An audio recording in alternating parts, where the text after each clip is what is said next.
street patching in there, some concrete patches, crack sealing, and then I put in there a plan for finishing the parking lot at the Public Works shop.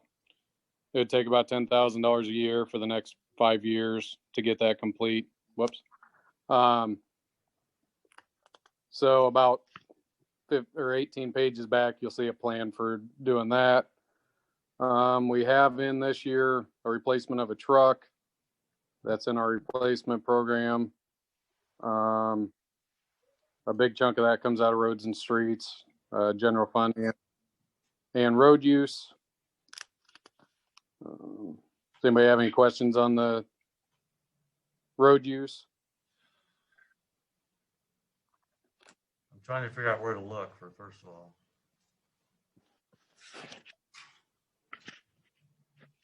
I guess I don't have any questions. Four? Okay.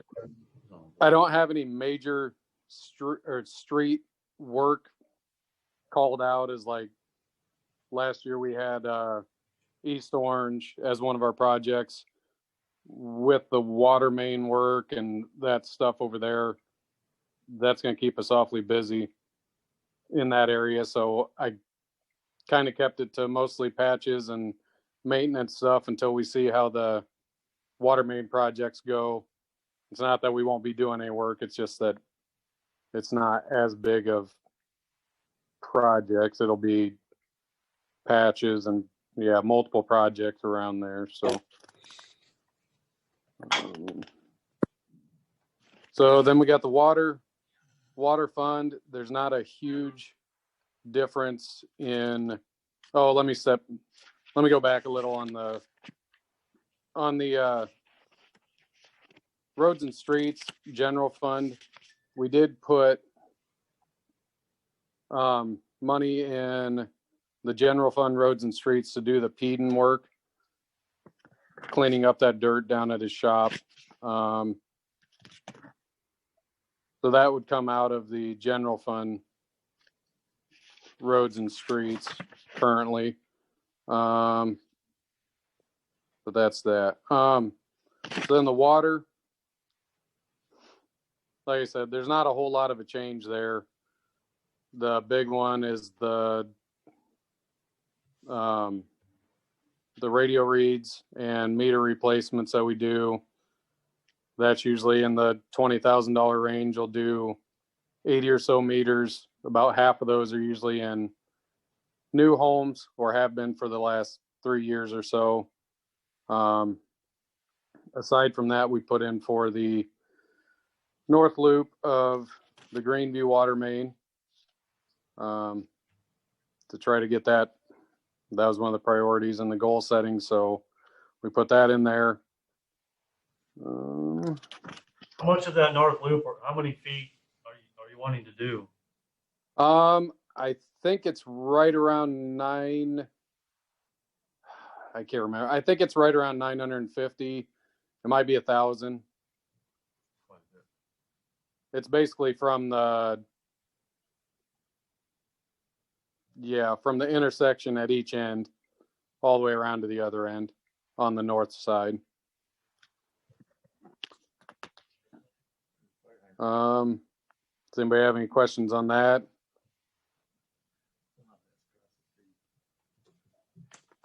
Okay. No. Sewer is basically the same thing. There's not a whole lot of changes there. We have money in for doing some point repairs and manhole repairs for phase 3. By the time we get through the budget this year and this following year, that'll get rid of all the phase 3 repairs, and we should be able to look at lining in a future year, whether that's next year or the year after. But then we'd be able to move on to phase 4 after that, so we'll plan for that.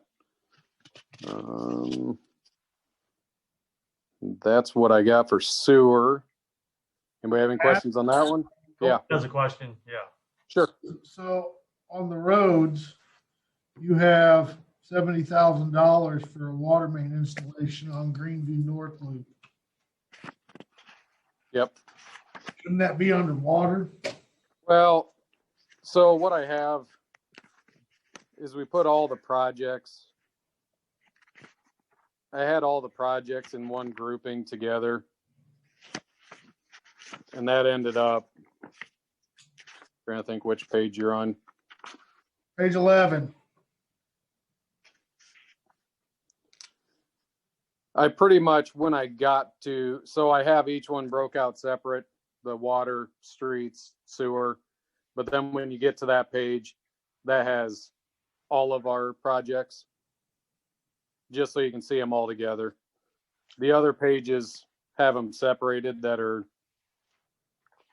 so that page 11 is a, once you get to that, it puts all of our mid-year achievements together, whether they're water, sewer, streets. And then they also put the projects for the year together. Okay, well, I was Just so- hoping that was going to explain to me why you wanted $75,000 more dollars for the roads and streets. Okay. You're asking about why there's more money in roads and streets than normal? Yeah. Okay. So roads and streets, we have, I got to find that page. I'm sorry. So we have 50,000 that we put in for equipment. But if you look at the replacement schedule, it's a $68,000 truck, which means we're going to pull 68,000 or 18,000 from our set aside funds that we have, which raises our budget for that 18,000. Then we have, we've changed where the allotments for payroll come out of because of the projects that we're going to be doing. So if you look at the payroll line, there's more coming out of there that normally would have been coming out of water, sewer, cemetery, or some other budget. But since the guys that we hired were hired to do more streets projects, and we feel there's going to be more streets work being done, the allotment was changed, which means that we have to pull more out of there to pay for those salaries. That means we pulled less salaries out of other budgets to make that happen. Okay. Also, that 20,000 extra for the Peden cleanup wouldn't have normally been there. It wasn't in there last year. So that's just an extra 20,000. It's not that we took it from something else to make it happen. It's a request for an extra 20. Does that all make sense? Yep. Okay. All right. Last one is the cemetery fund, and that there's nothing big in it, similar to last year's. The main thing we have is the replacement of the one lawn tractor. It's in the replacement schedule that we have. We've looked at used ones, we've looked at new, and the tractors that we're looking at, by the time we buy a used one and then the city pricing, we don't really come out ahead buying a used one compared to a new one. And then this one will be on our schedule for at least 10 years to replace, but I think we can probably make it even go longer than that. We'll just have to see how it goes. The last one was used for mowing for a while, and this one is not going to be for mowing. It's just for cleaning sidewalks. The one we're looking at, we'll have a bucket so we can do backfilling of graves, hauling dirt off in the cemetery. It can get between the stones, where right now what we have doesn't. I mean, it fits between the stones, but it basically about rubs on both sides, and it's difficult to get in a lot of places. So this will replace actually 2 lawn tractors that we have, that one of them gets used very seldom. So does anybody have any questions on that one? All right. Other than that, I just put our part-time hours in there. We currently have one guy, that Dan Hike, that works year round, 30 hours. He does the sidewalks, mowing and trimming in the summer. That's basically going to be his entire job. Then we'll have 2 part-time seasonal guys that basically start in the beginning of April and they're done end of October. Their entire job is going to be mowing and trimming, and that basically just keeps full-time guys from having to do that. It gives us about 90 hours worth of work out of them, which is about what it takes for them to get all the mowing and trimming done that we have. We will be adding some new this year compared to last year, so I'm trying to figure out how to make that all work, but I think it'll work out just fine.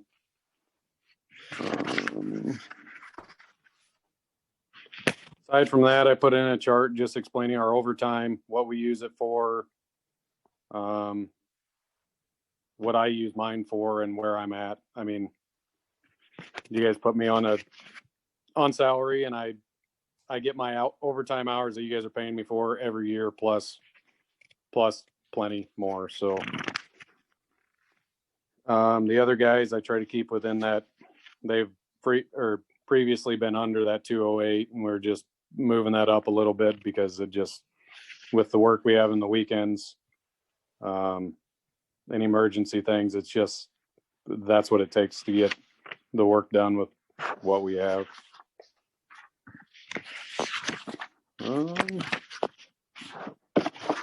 Aside from that, the next pages are just a breakdown of each individual. Like I said, there's the streets in there, water, sewer. It's basically what I already touched on with the other one. The other one was just a overview of the total budget. These are all broken out together or apart. Then there's the vehicle set aside and the mower set aside. Those are basically the same. We look at them and reevaluate them every year. I put an updated date on them and save them. If anybody ever wants to see them, I have them going back to, like, I want to say 2013 was the first one that we put together. Looks similar to this. It just changes over the years. We rotate around, add a little money when prices of stuff goes up. The mower set aside, same thing. I revise it, I date it. I have all of them going back several years. The mower set aside we haven't had quite as long, but that kind of shows you what we have and when we intend to replace it, I guess. And then the last page there is just a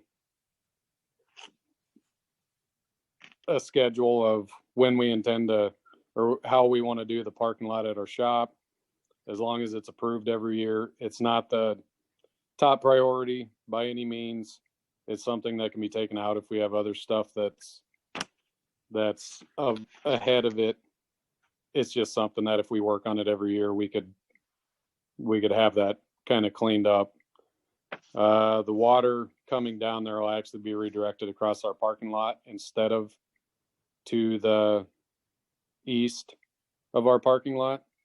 It used to go across our parking lot, and when Brian Brennan was here, he changed that, as Dave said, and we intend to change it so it goes back across our parking lot, so we're not causing issues with it running on the neighbor's property. Hopefully then we don't end up with a whole lot coming down after that development gets going behind us. But in order to do that, it takes about $10,000 a year. And the last sections we did on that drawing, you can kind of see where the old truck's sitting. we did basically where that truck is and the other stuff this past fall. It took us about 2.5, 3 weeks to get that all done. And we just do all that in-house. So, and we just kind of fit it in around other work that we're doing. So, that's really all I got. If anybody has any questions on that or anything else.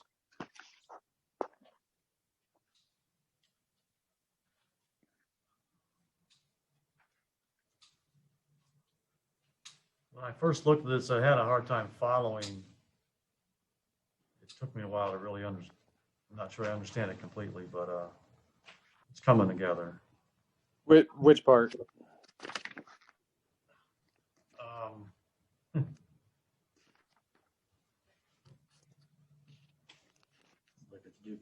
It's duplicated. It's in the packet. You may not see it, but it's.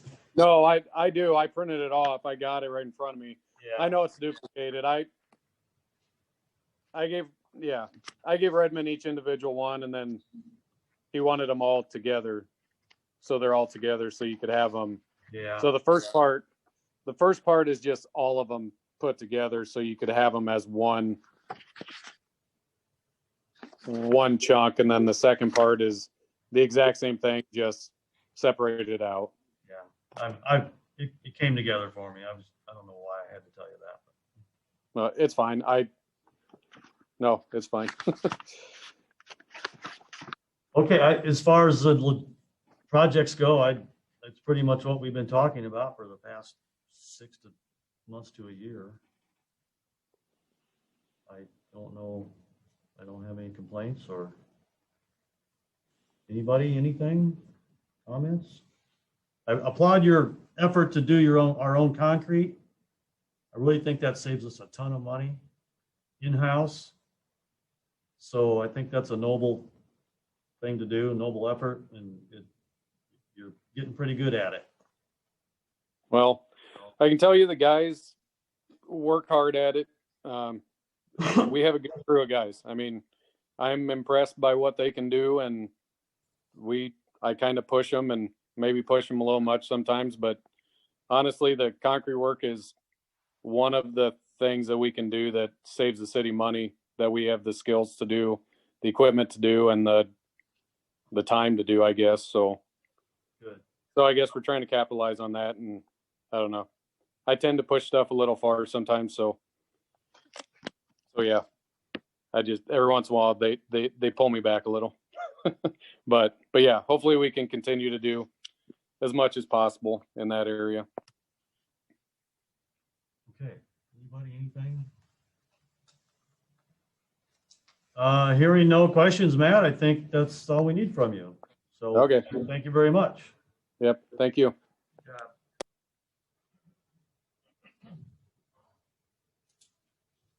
Okay, next up will be Redmond.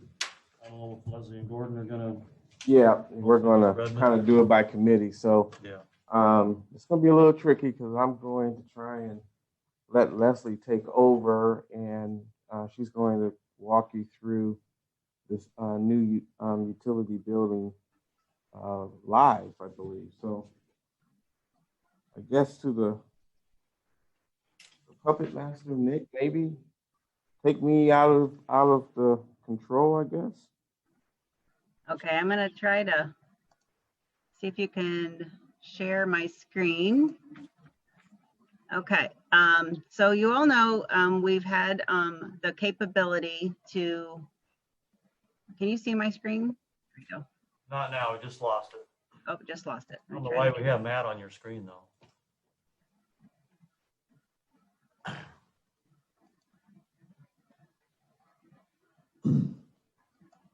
Okay, now I think you should be able to see it now.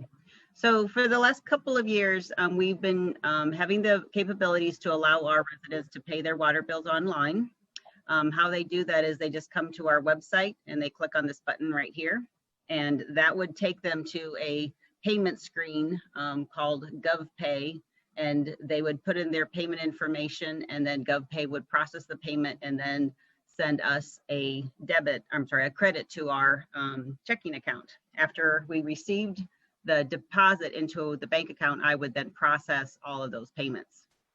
Last year, I was informed of a feature that our software could actually provide for us, which made it a little bit easier and actually gave the resident more information and more flexibility. So now when you click on this Pay Now Water Bill button, it will take you to our software. It'll take you to a website.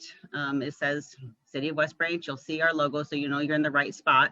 This will hopefully eliminate some of our payments we used to get from West Branch, Michigan. I guess our websites look similar, and people would come here and try to pay their water bill, and we'd get some misdirected payments.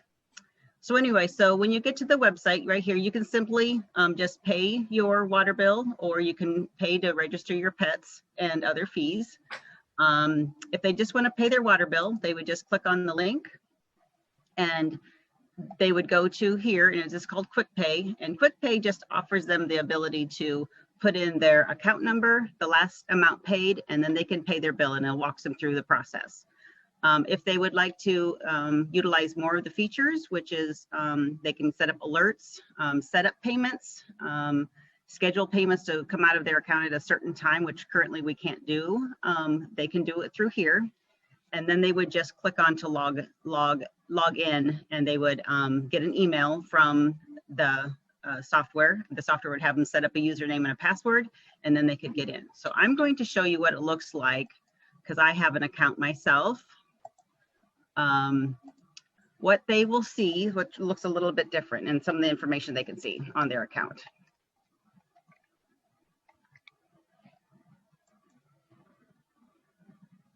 So this is my account. It shows my account number, has my address, shows how much I paid on my last bill. And if I want to see additional information, I can actually just click here and say if I want to pay it now. I can schedule a payment, or I can enroll in auto pay. I can also just click on my account, and it's a little bit slow, but I can actually go out and see my consumption history. Here, this will just give me some general information about my account. It shows what my prior balance is. It shows that I have a bill due on, on January 20th, and it's $96.99, and that's my balance. I happen to be set up on Easy Pay, but even though I'm set up on Easy Pay, I can still see this information. In case you don't know what Easy Pay is, it's a feature that we offer currently where the residents provides us their banking information, and we take the payment out on the due date. This gives flexibility for people who want to pay it on a different time. If they don't get paid on the 20th, they get paid on the 1st or the 15th, they can set it up that way. The one thing that I like about it too is we get a lot of calls, well, when bills get lost, they can go out here and look to see how much they owe and simply pay their bill. They can also look at their bill, and it will show their consumption history for the past 5 years. So you'll see, here's the consumption history for this account, and then it will also kind of put it in the graph. So you can see I have a couple of peak times, usually in April and August for some reason. I don't know, maybe we wash our cars more than we normally do. But yeah, so it shows that kind of information. In addition to that, I'm gonna go back here. There's alerts that they can set up. And I think I just kicked myself out. But you can set up alerts to be notified when there's a new bill produced. You can get a reminder for when you haven't paid your bill. And there's all those other different types of messages. One of the things we haven't used just yet, and this has been live since December 28th, we went live with this on this particular platform. And since then, we've had almost 100 people pay their bills online, and which is actually, you know, pretty substantial. It's a lot less key in for me, and it's a lot more secure. People can, you know, the money doesn't have to physically come into our office. It goes right to the bank. So that's a nice feature. But over here, once I get set up, I can set up for signing up for reminders and, sorry, it is a little bit slow. And I can ask it to either give me a phone call or text me, and then I just put in my information.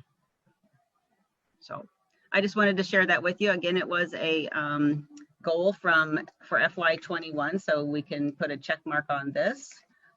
As a reminder also,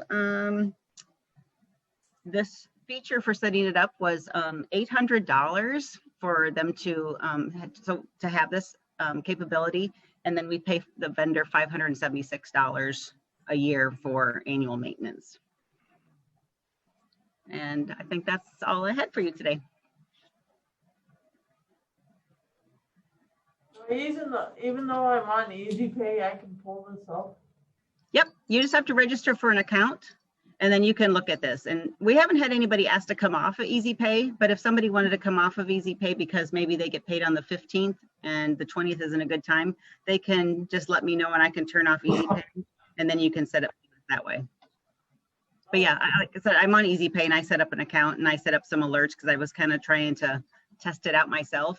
One of the other features that we have is called notifications, and it's when we want to send out a notification to people who haven't paid their bill, the late fees are getting ready to post, or maybe there's a boil order. We've had a water main break and we want to notify a certain demographic of residents. We can do all that through this system.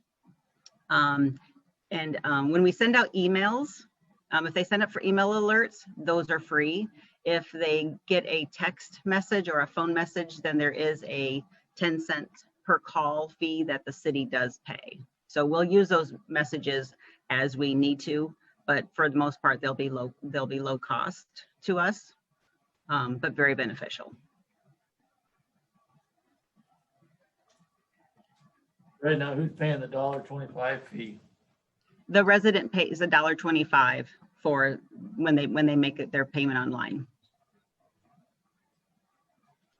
And that's the way it was with our prior vendor that we used. Actually, they actually had their fees were based off of the amount of the payment they were making. So we have one business in town who was making their payment online and their fees were upwards of $10 and $12. So now they can keep paying their bill and now they're only going to pay $1.25. So.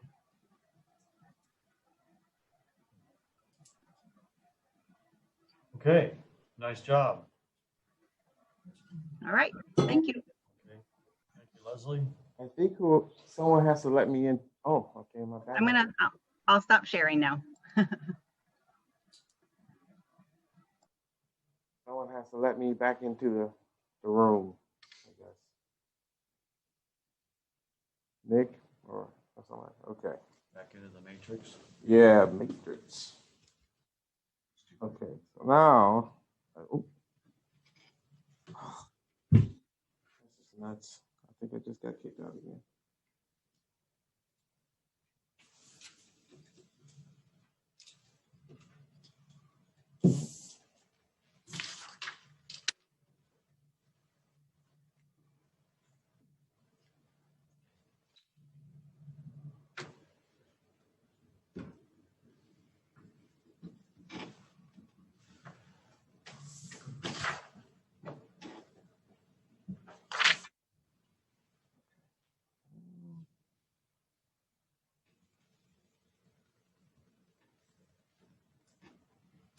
All right. Technology. Okay.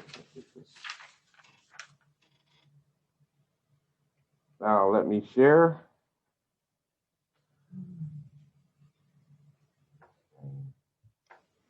Okay. The process is getting back in. Yep.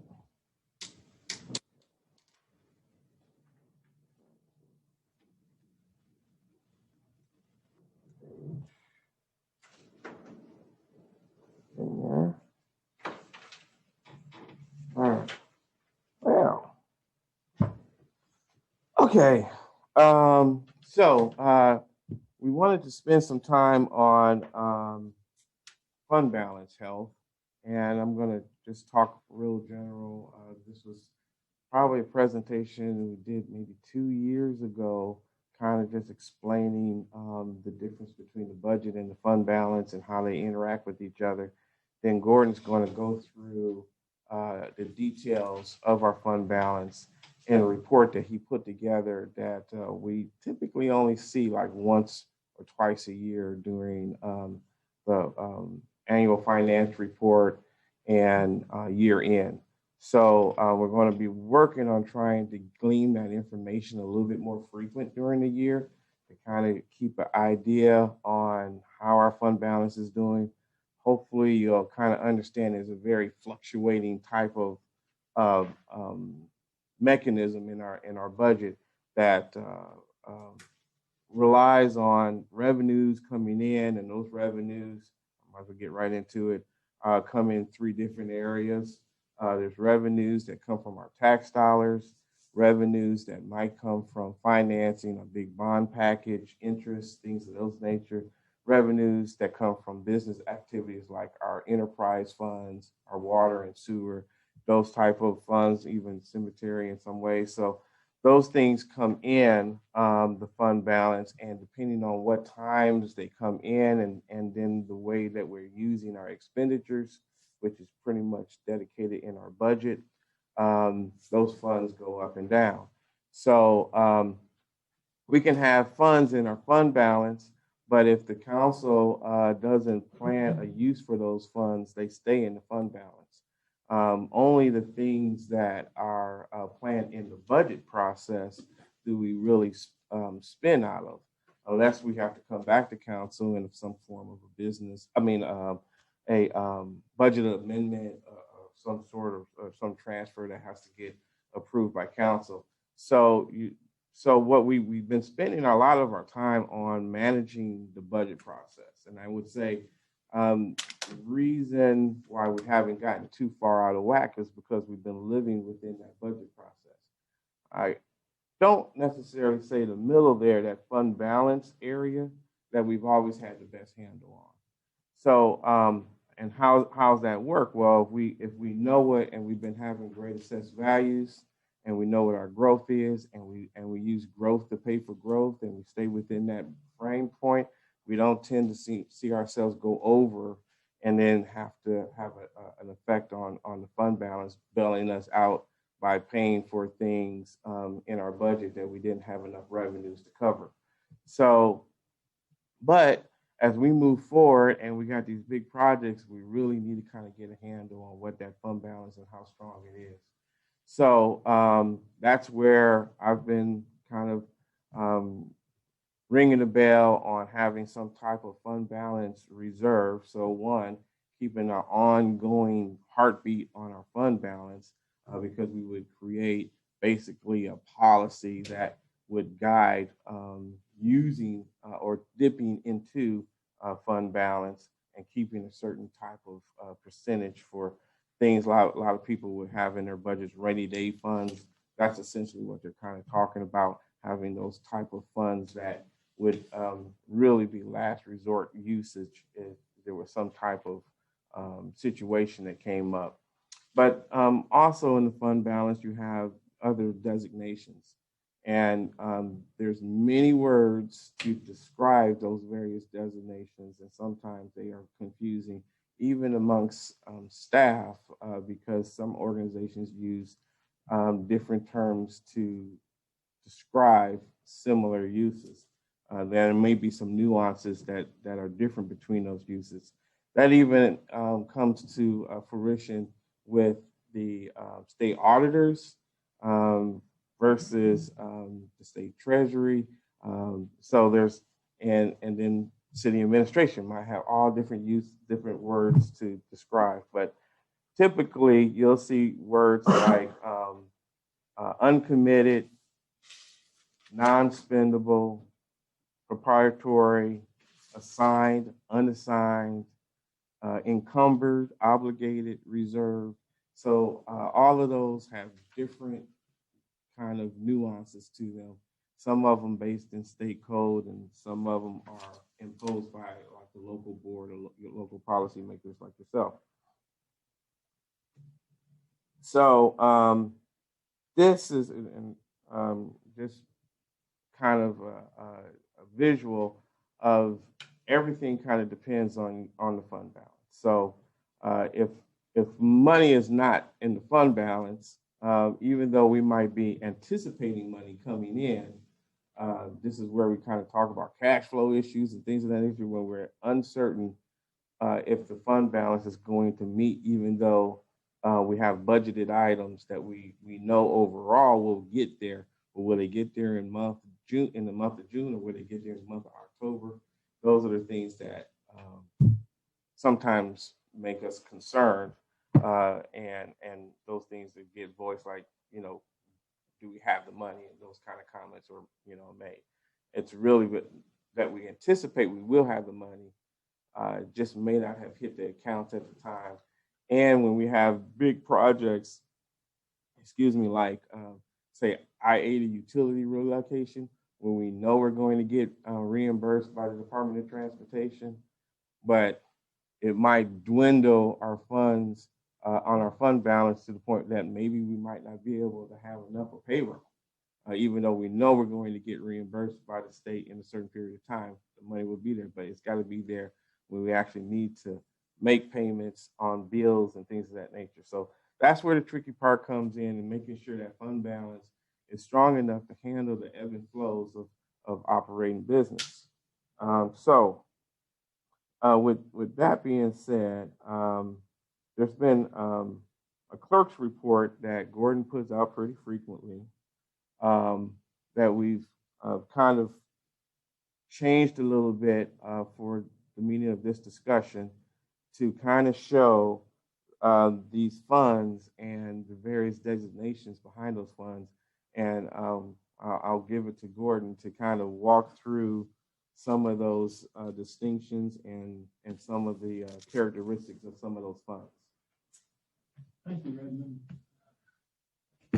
I'd like to hand out, I did change this form slightly. Some items in the capital projects and the enterprise have changed to try to project what's more accurately going to happen this year.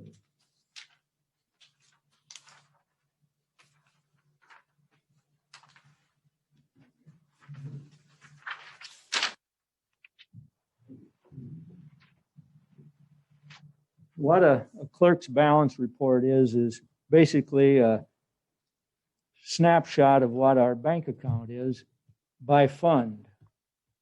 The general fund, this clerk's report is broken down similar to an activities report that, I'm going to take this off if you don't mind. The activities report is like 7-8 functions that the state monitors. General fund, special, well, I guess I have it here. There are public safety, public works, culture and recreation, community and economic development, general government, debt service, capital projects, and business enterprises. And the clerk's report is similar to that. So we'll get in trouble if we exceed the budget in any of these expenses, not revenues. They don't care how much revenue we get, but they do not want us to spend more than our budgeted expenditures. So we kind of look at this. In the first area, the general fund, we have what I call unassigned, the first line. That really is but money that will be used in various departments, but it's not assigned or restricted at this moment. It's money that's available to pay our bills out of the general fund. It's available to be loaned to other funds if we need to finance a capital project or do an interim loan to that capital project. The fire department in the second line has $279,000 in their reserve for their fire truck or whatever equipment they want. That money goes there every year. That's the unspent balance of Kevin's budget, the fire department budget. And we have some other balances. I have not ever done anything with those in the time I've been here. I've been here 5 years. Those balances have not changed. They were put there prior to me, and we haven't spent them. They just remain there. We meet our obligations without having to dip into those. Civic Center, that money we levy taxes for. Now, not all of the general fund comes from property taxes. A portion of it does, but not all of it. The Civic Center, we levy property taxes for, and that money is restricted and it's only to be used for the Civic Center.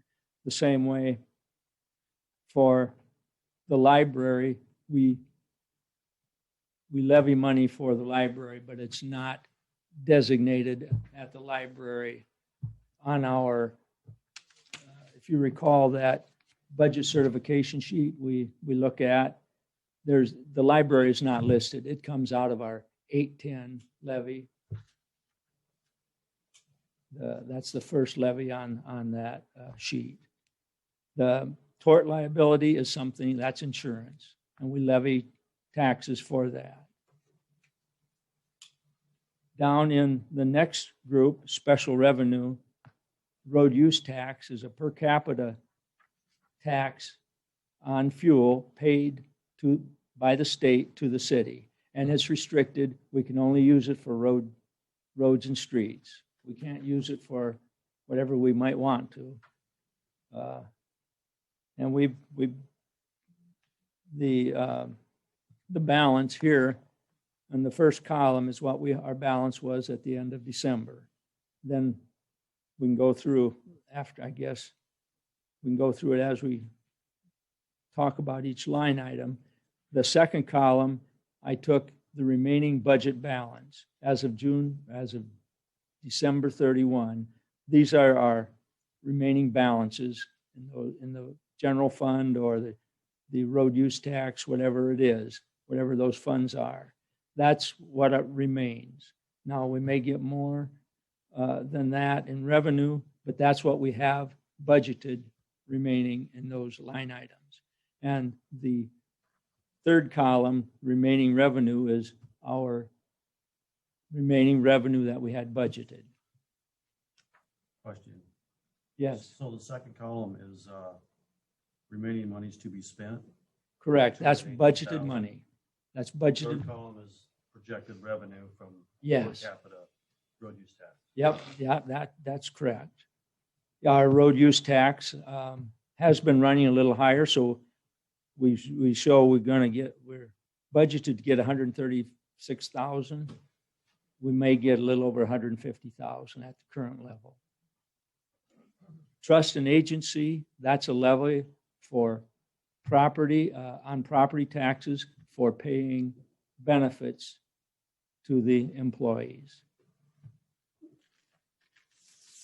And we have a substantial reserve there. That is, we've had it since I came. And hopefully it'll be okay. We pay health insurance. IPERS comes out of there. FICA,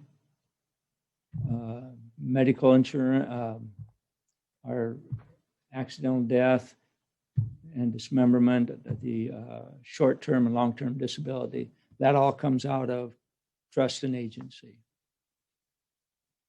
The emergency tax fund is a property tax levy paid to us by the county from property tax assessments.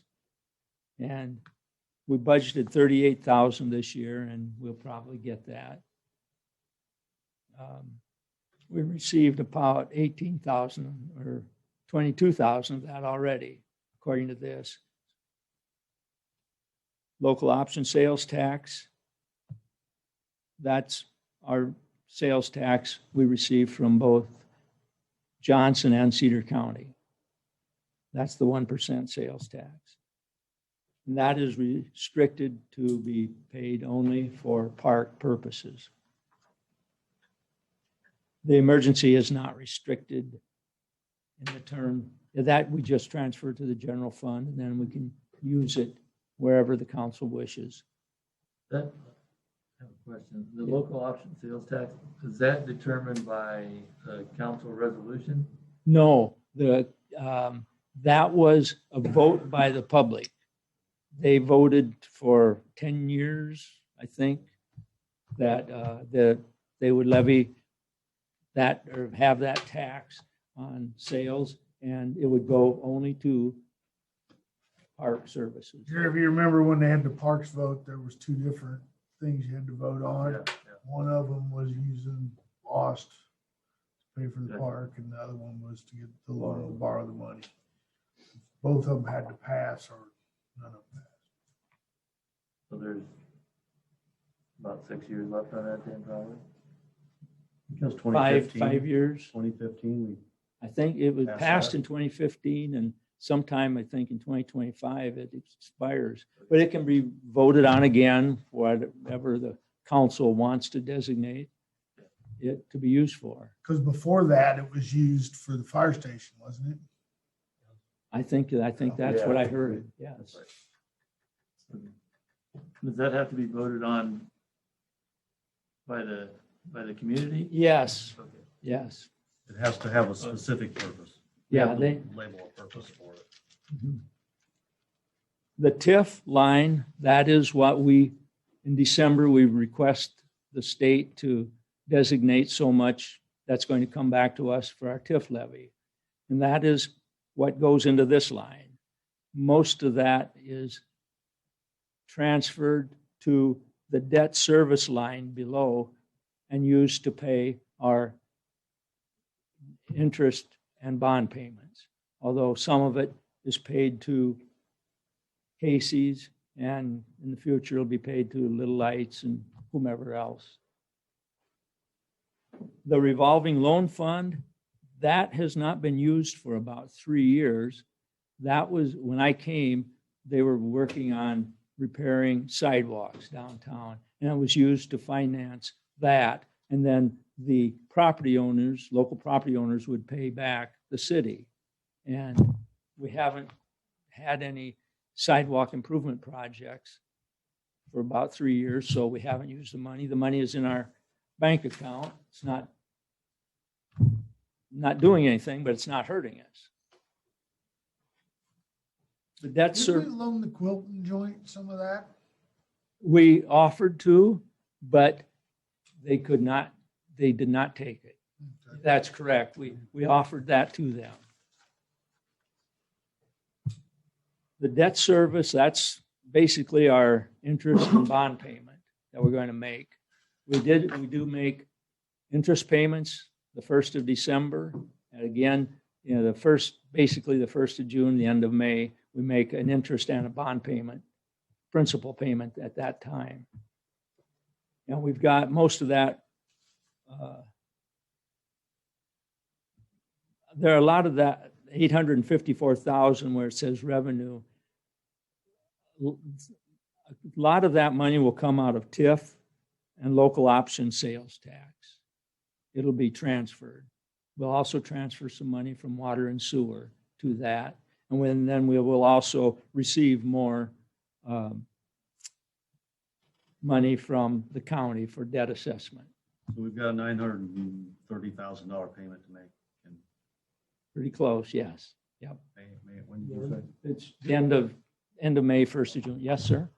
Why are we taking money out of the water and sewer fund for debt service? Is there something? It is, the purpose of the general obligation bond was to pay for water and sewer improvements. But they didn't have enough money to pay for the entire improvement. But Matt Muckler wanted the water and sewer funds to be self-sustaining. And he set it up so that a portion of water and sewer would make these payments. It doesn't have to be that way, but I guess if the council wants to not have water and sewer pay for those, they could make that decision. There's nothing in the debt service that's going towards water and sewer, is there? Water tower. Yeah, I think I don't know what these improvements were, but it happened before I You still came. might be paying for the $1 million pumping. Yeah. There were, Water main improvements. They just didn't have the money in those funds to pay for what was needed, so they did a general obligation bond. But like I say, Matt Muckler, and I don't think he was wrong in trying to make these services pay for themselves, but they just couldn't, you couldn't have rates go sky high. That would not make any sense.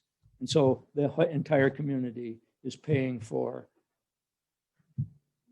Other area you can look at, Tom, is Maggie put together some sheets that had bond series, and there's some brief descriptions on those various bond series.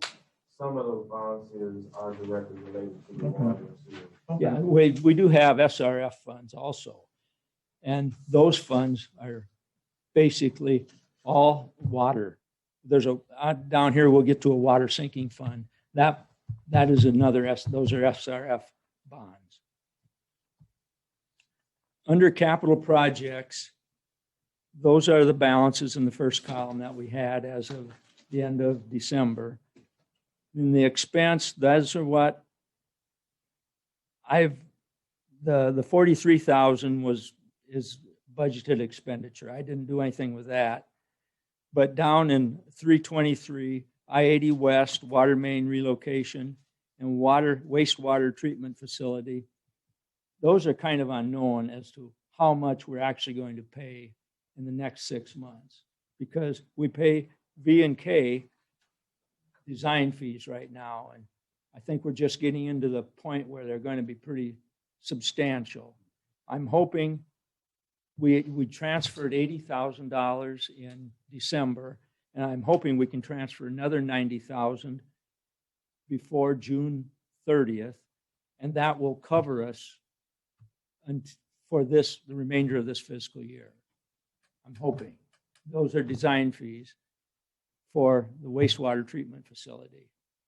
On that water main relocation for I-80 West, I got a big surprise today. Dave sent me what their revised costs or expenses for that are going to be. I was thinking $120,000. And apparently the state has made some changes in what is required out there. And so the estimate with contingency is about $315,000. And Dave and I discussed what we might be able to do so that we don't have this project plus the other project come online, the other I-80 relocation of sewer and water on the east side of town. That we're going to try and schedule that after the first project is done. So we, Just design fees? no, that 315 is everything, design, and that's my understanding. That's an engineer's estimate. Is that a state engineer's estimate? Dave?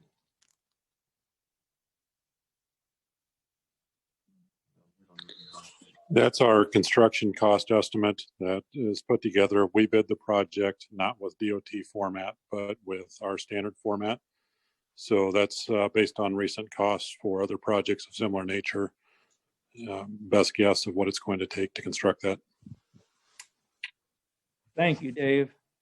You're welcome. Yeah, that's, there's not much we can do about it. The state is going to reimburse us, and Dave and I have discussed how we can avoid having two projects at once. The next area is permanent. Basically, I'm not sure that this one, the bottom one, is Crowth interest. I'm not sure if that is truly non-spendable, but that's the way it's been classified here. So that's the way I've got it. The cemetery money that we sell, the burial plots, and so much of that goes to this fund, and some goes to an operating fund. The Crowth principal and Crowth interest are both library funds. They received inheritances or bequests, I guess you call them. I don't get it though. So they give them money and then say, but you can't spend it. Here it is. But you look at it, but I think maybe we can spend the interest only on, but we don't get much interest on the cemetery fund. It's like $90,000 right now at Hills Bank. And I don't think we get $2,000 a year interest on $96,000. It's kind of disappointing, but can't do anything about it. That's how a lot of bequests or foundations operate, though. They off the interest only. Well, yeah, I know at the Okay. church we've I got, wouldn't know. under the enterprise, we have the utilities. The water fund, that gets a little over $50,000 a month revenue. And right now it's projected to have a balance of $275,000. So that's money that can go to a capital project if you want. Hopefully we won't have any serious water main breaks this winter. And not aware that we've had any yet. So that's probably as good as the balance has been in a long time. And each month we move $5,000 from the water fund to the water sinking fund. That's a requirement of this SRF loan, that we have a sinking fund. So the money goes in there. It doesn't do anything more than change position on the paper. We don't do anything. Whoops. Don't do anything at the bank, but it is just a book entry, because at the end of the year, then I need to pay it out of there to the state revolving fund. The sewer fund, all the sewer revenue goes into that, and it's, I think, around $50,000 a month or more now. And then each month I move the $2.50 times the total gallonage or to the special fund. And that's the one that is used to be used for the wastewater treatment facility. And we're spending it faster than we're bringing it in. Well, we just started spending it in December, but I'm afraid you're right. I think it's going to go out pretty fast. And I'm hoping that the $12,000 balance holds up by June 30th. I don't know what, I'll just have to monitor that and talk to Dave and get his best estimates on what they're going to be billing When us. does the next rate increase take effect? It 1st of February. So, and that's not in here. That'll be another $10,000 a month I did not think about. Leslie and I were talking about it. She reminded me, but I did not have that on here. So that will make a big difference. That's a good point. Well, I mean, in the sewer special fund, we were just designating it it couldn't be spent anywhere else except for that. That was never designed to solely pay for. Well, we had to have the money someplace, and we're very fortunate to have it. So it's been working out. I don't know what we could have done differently. No, we would have had to borrow money. I mean, we not would gonna have been raise rates. okay up until now, but now the bills are coming in. But Our sewer fund looks pretty healthy though. oh, and it does. And that, I guess, we need to discuss what issues there are that we want to use the money for. But right now, that is pretty good balance.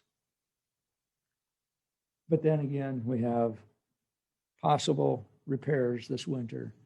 Sometimes they're pretty expensive. Then stormwater utility, we have not spent money out of that fund for a while, other than for the studies. But I've got 100,000 to move up to the Wapsie Creek widening. That's, We may need more than that. oh, yes. We'll probably need more than that, but at least we have some money there. I don't know what we're going to have from the park improvements. We talked at one time transferring money there, but right now I don't know if we're going to pay for the parking. I have to talk to Matt Goodale about what that's going to cost. But I guess before we do anything else, I wanted to put together a little list of some of the, to me, they were not exactly expected revenues we've received in the last like 7 months. I don't have this anywhere, but we received a school bond permit of $70,000. COVID, we got $59,000, which was paid by the state from the federal government. Sale of the property, Rummel's property that we bought, $80,000. Local option sales tax, we received from Cedar County, $34,000. And in the last 2 months, we received $68,000 in payments from the state for our last payments on the College Street Bridge. So we've received $311,000. Some of it, the College Street Bridge, we knew we were going to get that, but the timing was a little uncertain. But we've received that money in the last 7 months. And we also may get some portion of our derecho claim. I had been working with FEMA. Redmond and I had talked to them, and I prepared this claim. And then they said, well, we want to see a copy of your insurance policy because you might be entitled to that. Well, I got it out and I talked to our insurance agent, and he said, you normally have to have an insured loss before you can collect for debris cleanup. Then I got to talking to the insurance company, and they seemed to be changing the interpretation of the insurance policy so that we actually may get some portion of our $42,000 claim from our insurance company, which is a surprise to me. But if we get $40,000, $30,000, $25,000, $30,000, $40,000, that's money that'll go into the general fund. So that's, yeah, I don't know if we're going to get that or not. Let me ask about the $68,000 we got from the state for the College Street Bridge. Does that help? The Does that pay for College 34,000 Street? of that is on the line College Street Bridge. In, let's see here, 310, 310. 318. Yeah, that would be in the $100,000 balance. 34,000 of that was received in December. 44,000 came in January. So that would be that $45,000 figure that I have where it says revenue. That's what that is. So it's going to be less than 45, or it was less than 45, but I just rounded it. Why is College Street and Second Street improvements of negative 200,000? Okay, College Street, 318. 318, we still owe after I make that transfer. Now, in that column, next to the, not the last column, but next to the last are transfers. Those are transfers I need to make from one fund to another fund. And I expect to transfer $145,000 from College Street Bridge down to project 318, $145,000 there. That'll reduce that balance to $200,000. And then keep in mind, we have TIF payments, future TIF payments coming in on that too, Doctor. We did one asking last December. I think that was This current December for 75,000? I think we did. I think the stinker is we've already used the money to pay the fund, to pay project 318. So that money actually will go back to the general fund. Where it was borrowed. Yeah. So So are we short on, Well, we'll be $200,000 short, but that's a lot better than 350,000. And we'll continue to look and see what we can do to pay that off. We'd talked about maybe looking at any sewer or water related expenditures that we We could. talked about that 6 months ago. Yeah, we haven't done anything with it yet, but we talked about that. So we need to identify those items. okay, And that gives us the last column, the projected balance as of June 30. Now, if I can find my paper, the next sheet is the one on the computer. This has balances as of December 31, 20, June 30th, which is our last fiscal year, and our a year ago balance as of 12/19. Right now, if you just drop down to the bottom in red, we're about $1 million ahead of where we were a year ago at this time. I think that's ahead. and our balance is $1 million greater. The surprises that I mentioned have helped us. We haven't had, I guess I don't feel like the COVID has hurt our revenues the way it has hurt businesses. We were budgeted to spend $1 million more, were we? I don't think we were. I don't know what we were budgeted I to. thought we had a $6 million. I have to look and see what we were budgeted compared to a year ago. But we are better off, in my opinion, just my opinion, we're $1 million better off than we were a year ago. It's not that we don't have needs for the money or places to spend it, but we are better off. And I think our operation budgets, to your point, Roger, have been rather responsible. So we haven't really got out of whack in the operation budgets. So that has given our fund balance the ability to kind of generate like that. In addition to some of the windfalls that we've gotten in some of this other things with the ratio and COVID. So, but we still have to manage cash flow issues, and we've got big payments coming in and out. So, it's good. So by no means does it mean we don't have challenges. And if you have any questions, just give me a call. I'll be glad to try to answer them. Yeah, it was helpful last year, or 2 years ago, we did some two-on-ones with you and Yeah. Redmond. And if anybody wants to sit down and go through stuff, I'd be happy give to do Redmond and that. Gordon a call. You'll fine tune, go through the details, I guess. Okay. Thank you. Thank you, Gordon. Thank you. So I'm not going to spend a lot of time on this, but I wanted to find some example of how man-made emergencies can be created. So I asked the Iowa League of Cities to do a little history, because I remember a situation when I was in Davenport where the state legislature had decided that they were going to massively change the municipal share, and it wound up causing shortfalls for every city in the state.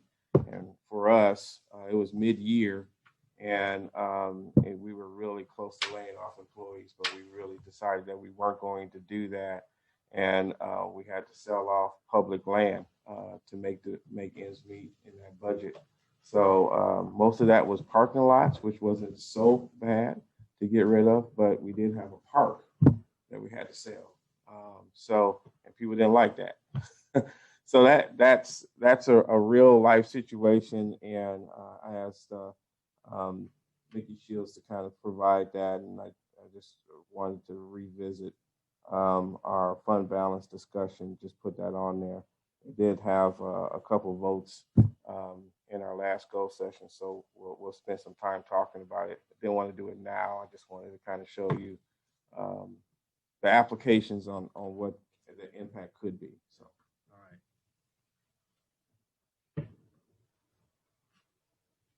All right. I think on our other admin budget, we're going to be pretty much status quo budget.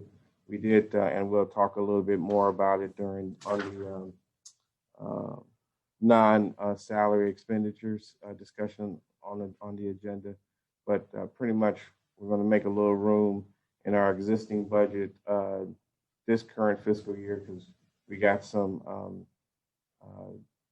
training dollars that we didn't use and conferences that we didn't go to that we can then use to help our server situation. We have an aging server that's really dangerously going, and some computer needs that you guys already know that we need some things because we're always locking up and all that kind of stuff. So we're going to, between this fiscal year and next fiscal year, we're going to try and devote some resources in our existing budget for that. So if anything, you might see a $4,000 increase for computers and that, but we believe we can handle a lot of that within our existing funds. That's about it. Okay, all right, thank you, guys. Now we got to start the meetings. The agenda. Okay, on the consent agenda. Give me a motion when all this, I've read all this. The meeting minutes of January 4th. Resolution 1973, adopting a policy authorizing the city clerk to pay certain bills prior to city council's approval. A motion to accept the police department's calendar year-end report. We need to set a public hearing of February 1st for considering the maximum tax levy to be certified in the proposed upcoming budget. Also on February 1st, we'll have a public hearing regarding the I-80 water main relocation. And then we'll set a bid date of February 10th for bidding the plan specs, contract estimated cost regarding the I-80 water main relocation. Number 7 is the motion to approve the liquor license for AJ's Jack and Jill. The LL Pelling seal coating unit pricing for 2021 and the claims report. Give me a motion, someone. So moved. Colton and Nick. Any comments, anybody?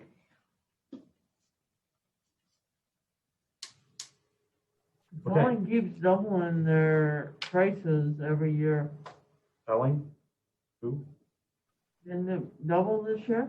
Is what I read. 20 cents. I don't think so. And Yeah, it we're up 20 doubled cents. $4,000 increase last year and a $4,000 increase this year. Is that right, Matt? I didn't see it. Yes, that's correct. Okay. Based off of our normal, what we normally do for work each year, it was somewhere in the 3,500 range last year and 4,000 this year. I can definitely look at other companies too and see if we can get another price somewhere else. Not a lot of places do it. I know that Shamrock and a couple other places do seal coat those. So, I mean, if you want to hold off, I can definitely look into it. I'd like to hold off. See what Shamrock has. Okay. Hanson I'll- Asphalt? Does Hanson Asphalt do? They do smaller amounts, but I can talk to them. I'll look into it the rest of this week and I'll get something before the next council We had meeting. the same conversation last year. I know when I put this on there, I remembered that and I haven't had time to do it, but I'll Okay, make it a priority this week and I'll just get a hold of a couple different places and see if I can get quotes on it. All right, thanks. Yep. So, Colton, we're going to table the item number 8, the LL Pelling seal coat. I move that we table the LL Pelling seal coat bid. Pricing. Yeah, Nick, pricing. you second that? Crap, no idea. We gotta take a vote on that Mhm. and then, Yeah, Okay. take a vote on that and then come back and do the. so we'll do a recall, a voice vote, no, a vote, Leslie, on the amended, Colton's amendment. Great. It's number 8. To table number 8. Got it. Okay, ready? Yes. This is table number 8. Councilperson Miller, Yes. Goodweiler, Yes. Dean, Yes. Schulman, Yes. Sexton. Yes. Okay, any other comment? We will vote on the entire package after that. Okay, go ahead, Leslie, we'll vote. We got a motion and a second to approve everything else on the consent agenda. Thank you, Corey, for the police department report. Councilperson Miller, Yes.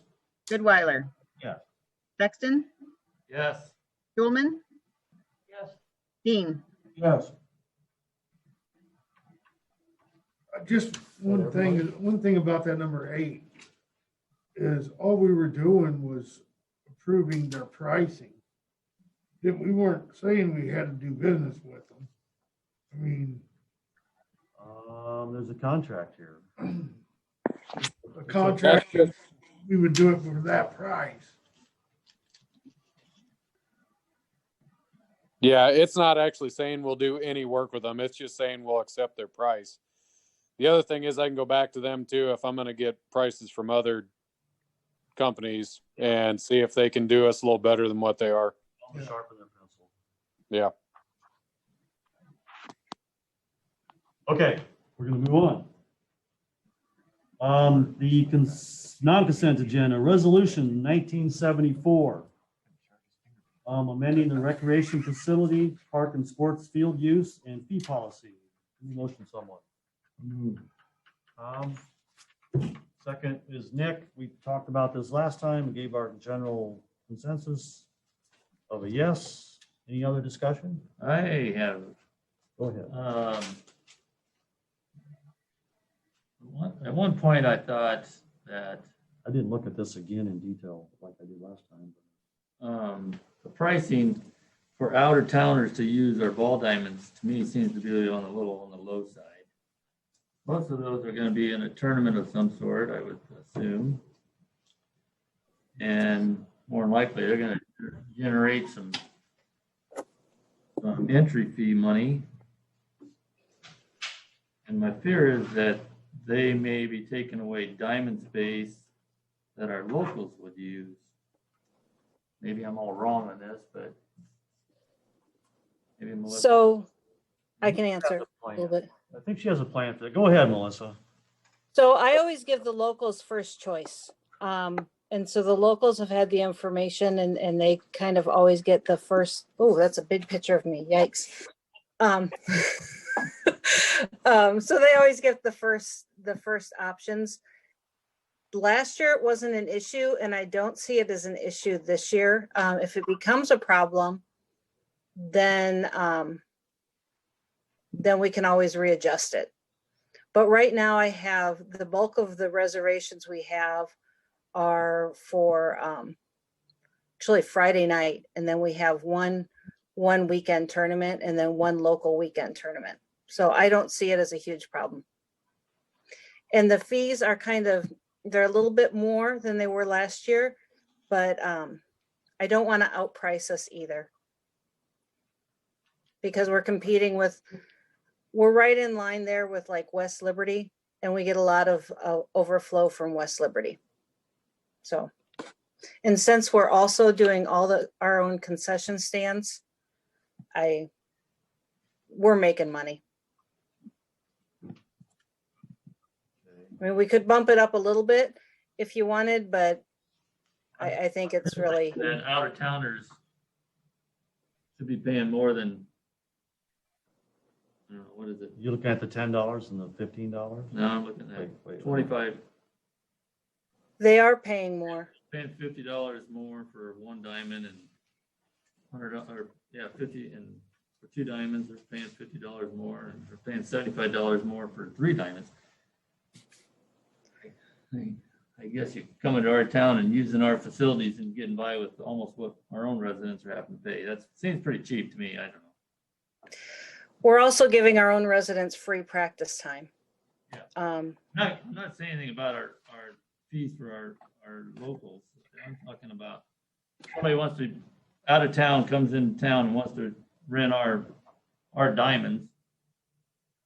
We have a pretty nice facility and we're not, seems to me we're not charging them very much to use them. I guess my thought on that is, yeah, we're brand new at this too.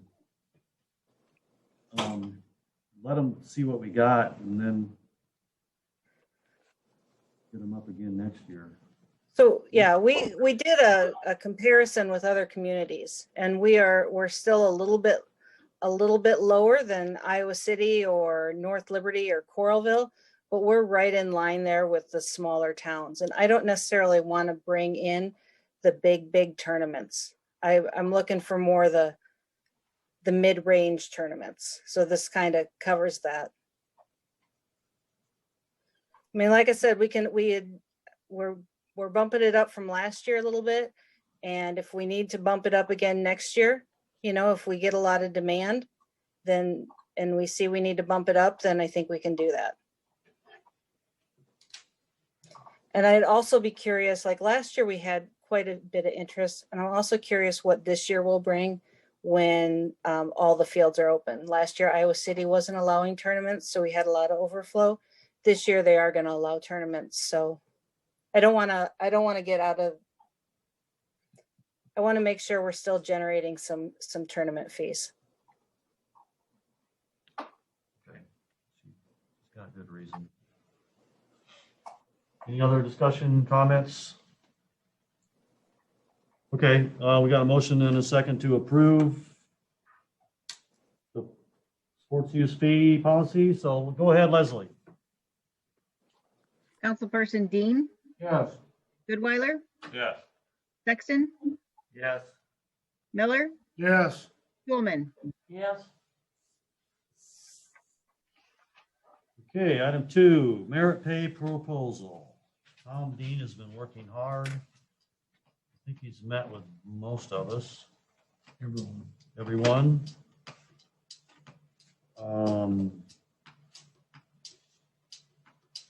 What page am I on here? 65-ish, 65.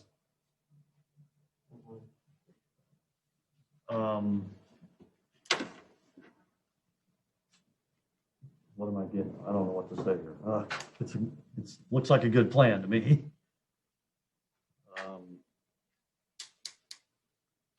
It's best, I don't know. I think it's a good plan. It's a good start. It's not a final plan. Best I got. I'm not a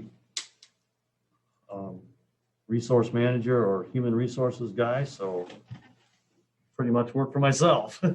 So this is new to me. Where we would go from here would be to probably wouldn't adopt this until our budget cycle gets through. And then we would 22, 20, or 21, We would 22, adopt it after 23. in June or July. And then it would be in effect, and managers would have to do their reviews in September, October, give us, the city, the manager, administrator, their budget based upon their recommendations.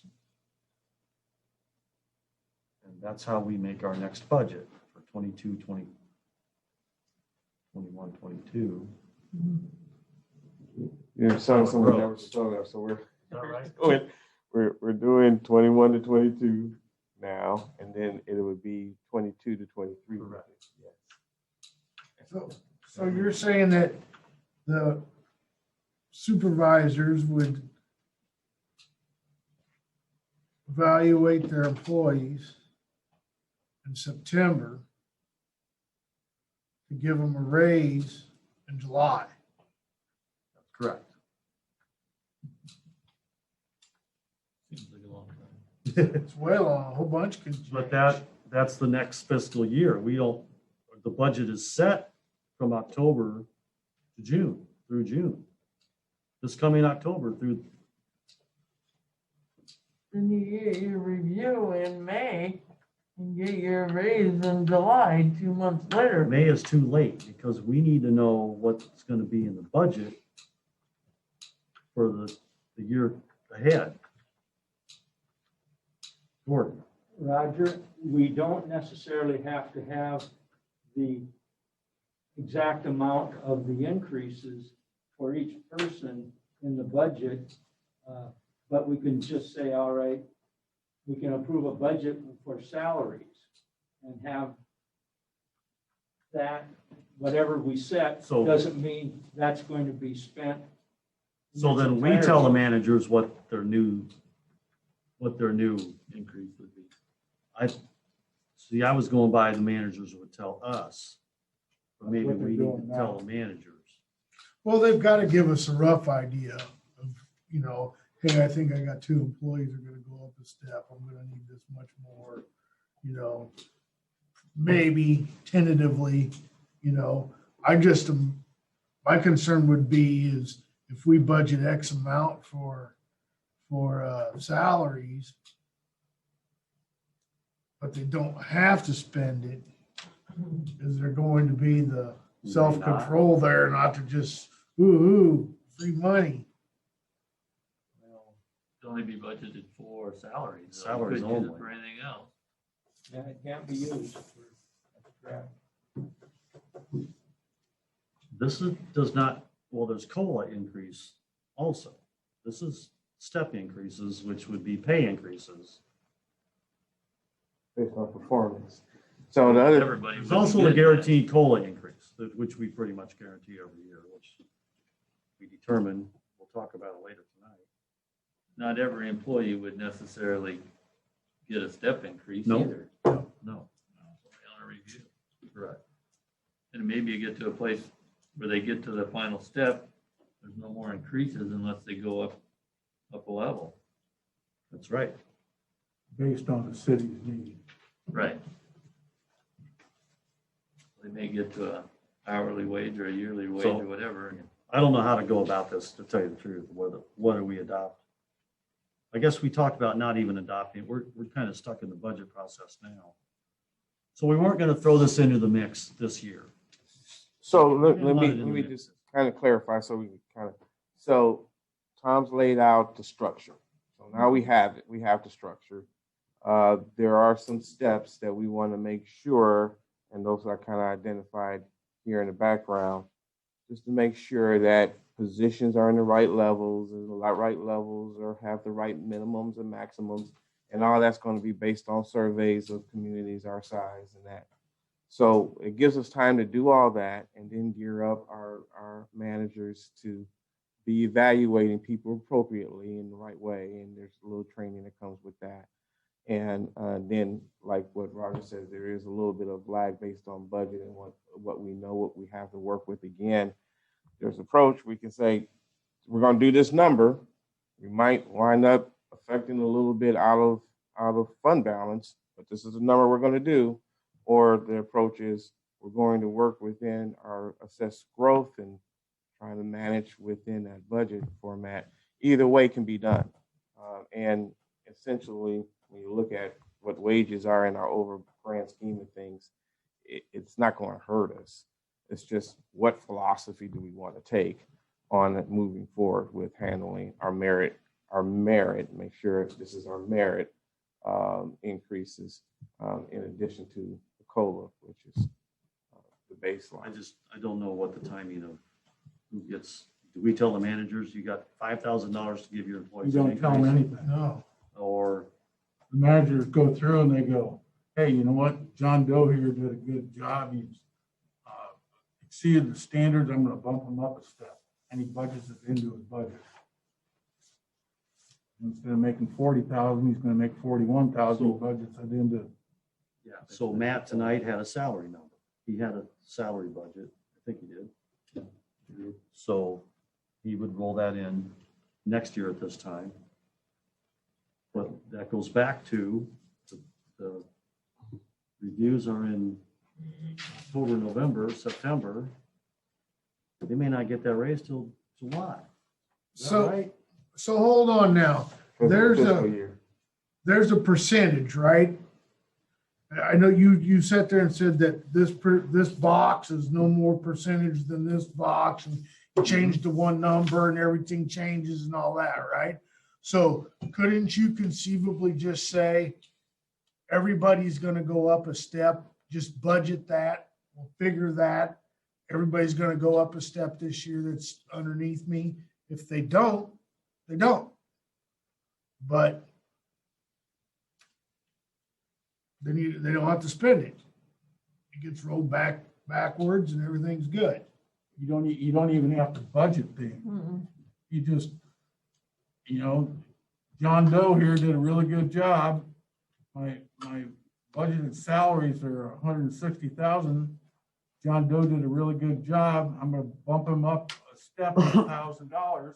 So it's gonna be $161,000. Except you can't do that. Because when you set your budget at one point in the year, you're gonna say, you see your salaries are gonna be this much. You can't, But that, you can't be more. this will be done right at the budget time. So he'll know, the manager will know exactly what his salaries are gonna be for the next fiscal year. But see, but right now is that time he's gotta make that decision. Because we have to certify it long before it ever takes into effect. So he could do he or she could do the reviews in January, December, January. Really don't take an effect until July 1, when it would take into effect. That's right. That's However what you look Roger's at it. trying to say is, he does his reviews now, but it doesn't actually take effect until the next Right. fiscal year. You can't look at it any other way. I don't think. Yeah. Is that right? Am I right? or Yeah, wrong? I think you're right. Okay. So in other words, you're saying that you're going to get a performance review October to October, and that will reflect on your raise in 6 months. This can't be rocket science. Other cities do this. This can't be rocket science. You do the performance review. Matt's got 4 employees. He says, I got 2 of them. 2 of them I'm gonna bump up a merit, and he figured out, he said, okay, this is what their salaries are gonna be, and he presents it in the budget for salary. But see, I think that's ass backwards. Because you're evaluating somebody in the fall and it's almost a year before they're gonna get their raise. Well, That's not how it works, Tom. It'll be a year before they get their cost of living raise too. Well, that's the same time every year though. Now, if we had a fund balance in the big salary fund here, they could get their raise in 30 days. Is that possible? Well, it could be done in the budget amendment. I mean, theoretically, you could. You could do it in the This is what form I of a don't budget. know You how could to do it in do the form of a budget. I mean, if you. But I understand what you're saying, Colton. Yeah, it's not, hey, I've met the performance guidelines, and I don't get a raise for 9 months. In the meantime, I might say, I might Yeah. go somewhere else. Yeah. Gordon? I don't think you have to have the review. You don't have to have the increase tied to whatever the budget is. It has to be within the budget, but you don't have to know when you do your budget at this time each year, how much each person is going to get. If you put in the budgeted salary line at the maximum that you're going to allow. Over budget. But it's not, whatever is budgeted in the salaries, it doesn't mean that they're going to get that. That's just the maximum. What I said, if you just Okay. put in your budget that everybody goes up a step, Here's the problem. We're a bunch of us 6 sitting here doing nothing about human resources and coming up with a salary scale and trying to explain it, and You've done a good that's why we job. got a Good job finance so guy far. and a city manager to figure it out for us. I think we're getting closer though. my only question would be, that doesn't throw off the rest of the budget, does it? Are we gonna come back and say you got an extra $7,000 in your labor budget? Where are you gonna find that $7,000 in your regular budget? Just throwing that out there is the other thing is, wow, your labor just went up $10,000. I need you to find $10,000 out of your regular operational budget. And then all of a sudden he comes back and goes, well, I never used that $10,000 because I just shoved it in there because my salaries might have gone up. Just playing devil's advocate to ask the question before we just Here's the devil's kick the advocate. can is down the road. We just went through all these budgets and lots of them went up and nobody questioned why any of the Okay. budgets went I up. just- We just, I get that. I just wanted to throw Well- it out there, make sure we weren't running into any hiccups. next, you know. I guess the bottom line is, this is something we want to consider, and we can figure out the small stuff later. Yeah, Yeah. this is a stepping stone. And that's our goal. This looks like a great start to me. And it, That's what I'm trying to say. and Redmond's right. It's up to them to punch in the numbers, figure out the averages in our geographical area, and those are the numbers, the base numbers you're gonna start with, and Yeah. Yeah, I agree. What else we need to talk about on this thing? I think Other I than- got other clear. than the directors will have to come up with parameters for them to get these merit raises. I mean, they're gonna have to, the employees are gonna have to know what they need to do to get Yeah, an increase. So somebody's gonna have to come up with that. it can't be ambiguous. It needs to be clear, Yeah. which is hard to do sometimes.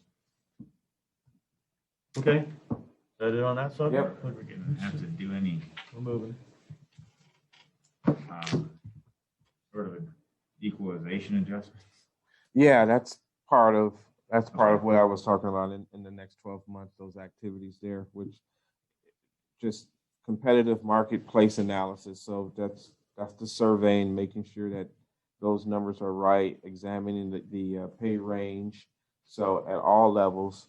And then there was a lot of conversation about having some analysis of compression, meaning your top supervisors versus line workers, making sure that's not too spread out, and so in that surveying that we're going to do, we're also going to say, okay, how much space between your supervisor to your front line, and making sure that we have similar type of spacing and we're not having people big wide ranges of salaries in between those positions, and examining the positions to make sure that they're appropriate level. So there was some that it looks pretty good, but maybe the building official might not want to be in that particular level. Whatever. Well, we'll look at that and see what.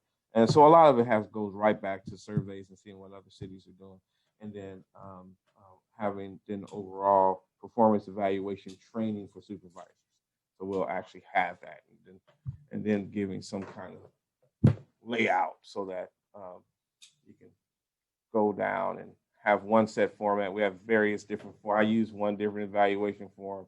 Others might use another. We're going to probably have one kind of evaluation form that can be easily tracked. So when there's a decision made by a manager, it can be easily justified by going through this and looking at the form and making things happen the same type of grading processes. So, Okay, let's move on. so very next, you'll probably see conceptually accepting the dean plan, and then we'll be doing all those other things in the next months. Okay. All right. Okay, up next is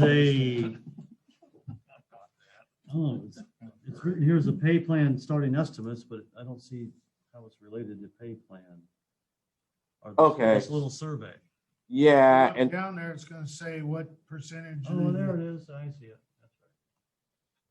And I know you don't like to do that, but it really only comes down to two areas, because I think as we have talked, most of these others are related to council goals or highly ranked objectives. So it's not like the on-call policy, that was a council goal. That's the price that we're able to put that together at, and that's roughly, I think it was $1.25 based on analysis that Chief put together. The matching expenses for the roundabout, we know that there's going to be some design costs coming at us that we're going to be asked to participate in. We don't know exactly what that number is, so that's kind of a guess. Guessing somewhere between $25,000 and $35,000. I did talk to Dave on that, and we think that's a decent guesstimate.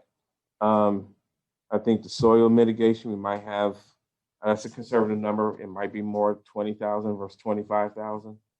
So you keep that in mind. But we know we're going to have to deal with that project this year. And the I call it remainder of Greenview. We had some money in this fiscal year ready, set aside for the project. We believe we might need a little bit more than what we have set aside. And so we anticipate somewhere around $14,000. Want to get that done before this fiscal year is over? We want to get it done in spring, but the bills may not, the bills may carry on to the next fiscal year. And if so, we got $14,000 there to be spending, finishing up what remaining might need to be paid. I know we have some utility relocation stuff. So, and so the real question, really that I'd like to get some direction on is the cost of living adjustment piece. So our typical process had been focusing on the federal government recommendation from Social Security called COLA, and that's at the 1.38. But then with all of the conversations talking about doing the merit system this year, I think there's maybe some expectation to have something a little bit more than that. So we originally were looking at doing the 3.8, and then on the top end for high performers having something like 5.5. We realized that wasn't going to be possible with staying within our budget with the assessed values being what they are. So we came down to a middle number between the 5.5 number and the 3.8, and that's what gave us the 275. So those are the estimated costs related to the two living adjustments.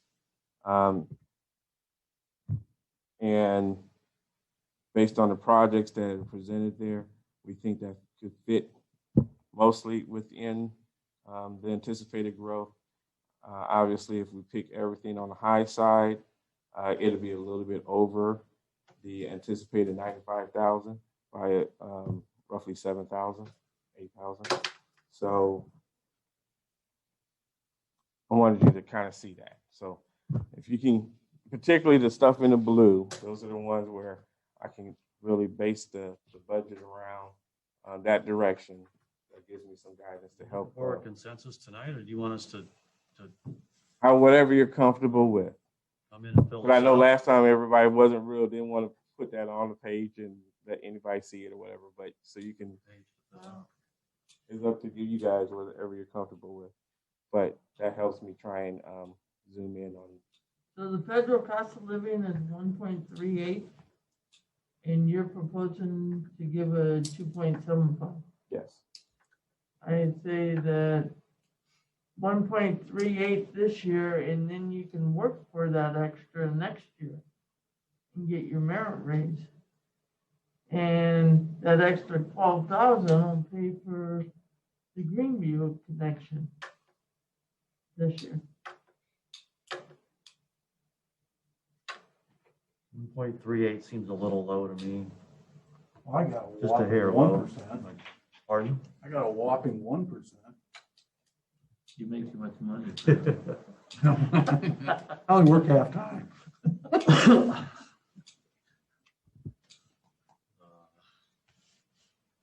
So have discussion. I mean, if you don't want to make a decision tonight, just let me know. I don't want to, put you on a hot spot. I'm somewhere in between those two. Well, it's a discussion item and we're supposed to discuss it. Yeah. I'm somewhere in between. 2%. What did we do last year? 1.6? Yeah. Yes. Say what it said. I thought we just gave. We don't, that number's not arbitrary. That's 1.38. Yeah. 1.6 last year was the Yes. Federal- So it's not like it's an arbitrary Right. number. So we went higher than cost of living last year? no, we matched it just right on the We hit it last year. We did what it said. what the federal government. We didn't give any more. The year before, it was like 3%. Yeah. Yeah, I think it was 2.8 before that. But we were kind of told that our budget was, Mhm. our budget was really tight and scared us all away. We did. You gotta remember, we also gave them insurance this year, and we gave them some benefits this year. Go ahead. I'd like to mention that the insurance rates are what they were 1 year ago. They ended 1 year ago. Last year, we had a decrease in insurance. 2 years ago, insurance went up to what it is starting this month. So we're just back at where we were 2 years ago. So insurance has increased. It has increased back to, Back to what it was. Went up, it went down, now it's back up again. Yeah, it seems to. But your pay didn't go down and back up.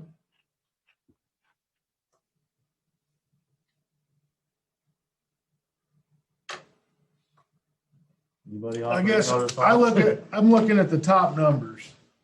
Because my big thing always is how do we pay for it, right?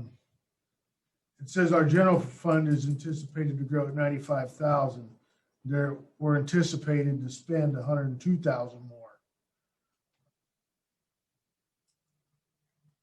Does that 102,000 include the 2.75%? Is that the high number of Yes. all of these? Yeah, that's the high number on all of the estimates. So I'm kind of with Colton, we got to stay within that 95,000.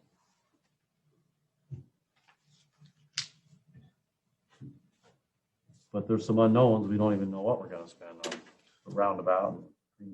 Lord. The city does have $12,000 isn't going to hurt the city's budget at all. If you go from 1.38 to 2.75, we've gotten more money this year that we did not anticipate. And to say that employees don't deserve an extra $12,000 to move it up to 2.75, I think is not really making a lot of sense. Well, it makes a lot of sense if you only get a 1% raise.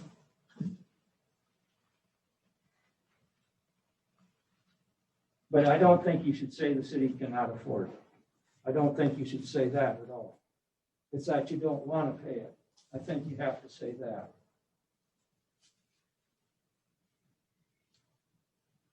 Well, we nickel and dime ourselves on so many other little things. I guess this is just one of those, just another one. We scrutinize it pretty closely. Okay, I just did so it's just more understandable for all of us. If you're getting paid $25 an hour and you do the 1.38 cost of living, you're going to get 34.5 cents raise at the 1.38.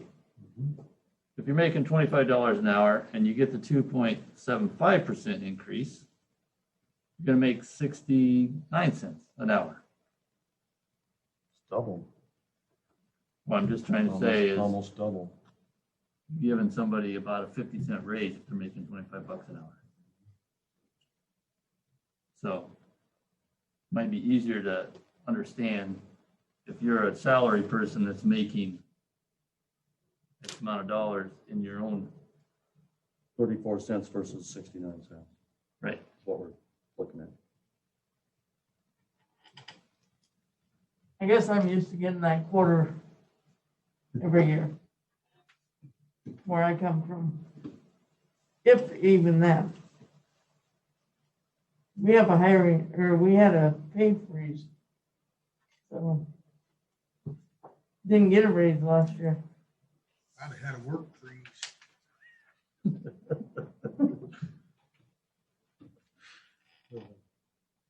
You'd make a good union guy.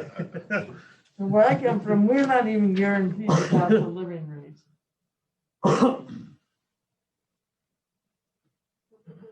Well, let's vote on it by secret vote and then we'll go from there. If we ain't getting anywhere Wanna now. do that?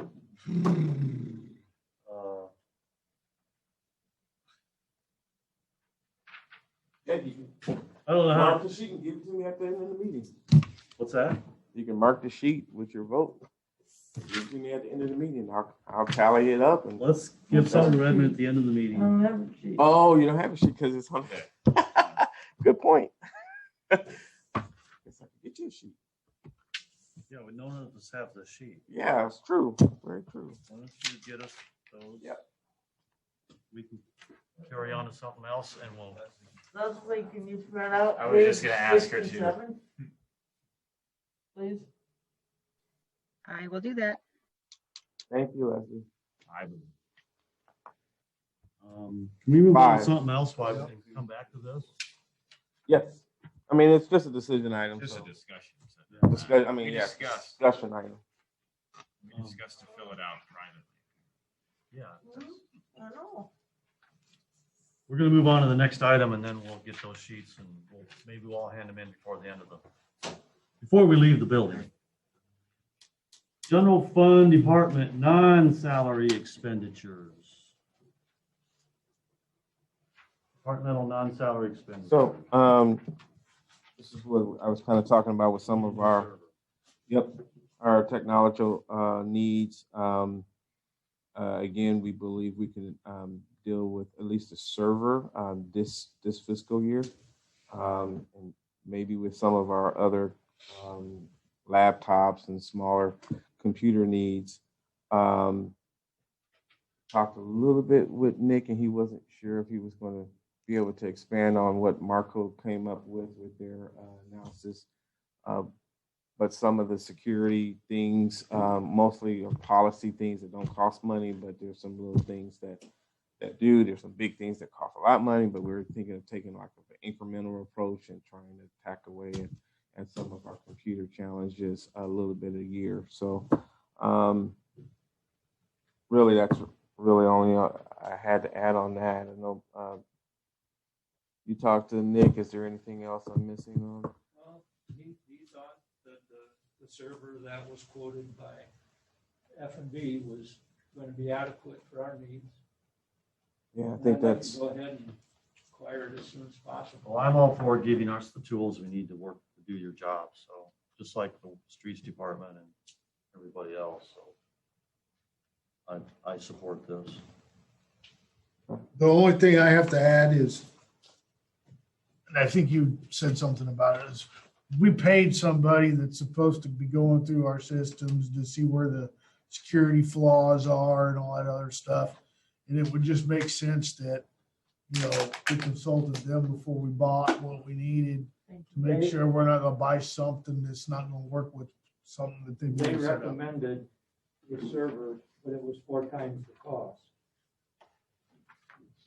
Nick feels that this one is going to meet our needs. It might not be a Cadillac, but it'll be a Ford. It'll be adequate. Okay. But they have been consulted. We've been. Good. Yeah. I trust Nick to make a good decision. So good recommendation. I do. How old's the other one? I think I bought one of those already. Not since I've been around. Redmond. I Yes. should speak real quick. Oh, great. I didn't see you. So the existing server was purchased in 2013, so it's 7 years old. The points that were done that were commented on within the security assessment were also given to F&B for their proposal. And honestly, the proposal that was given by Marco for the server is a wonderful computer, but extremely over the top. And good for small enterprise, probably. whereas the one from F&B is probably better for a facility of our size, and will meet all of the requirements that or will address all of the concerns that were found within the security assessment, but cost significantly less. Plus, they are the ones that generally provide additional support for fixing the server when needed. So it was a good idea for them to be involved in that process as well. Okay.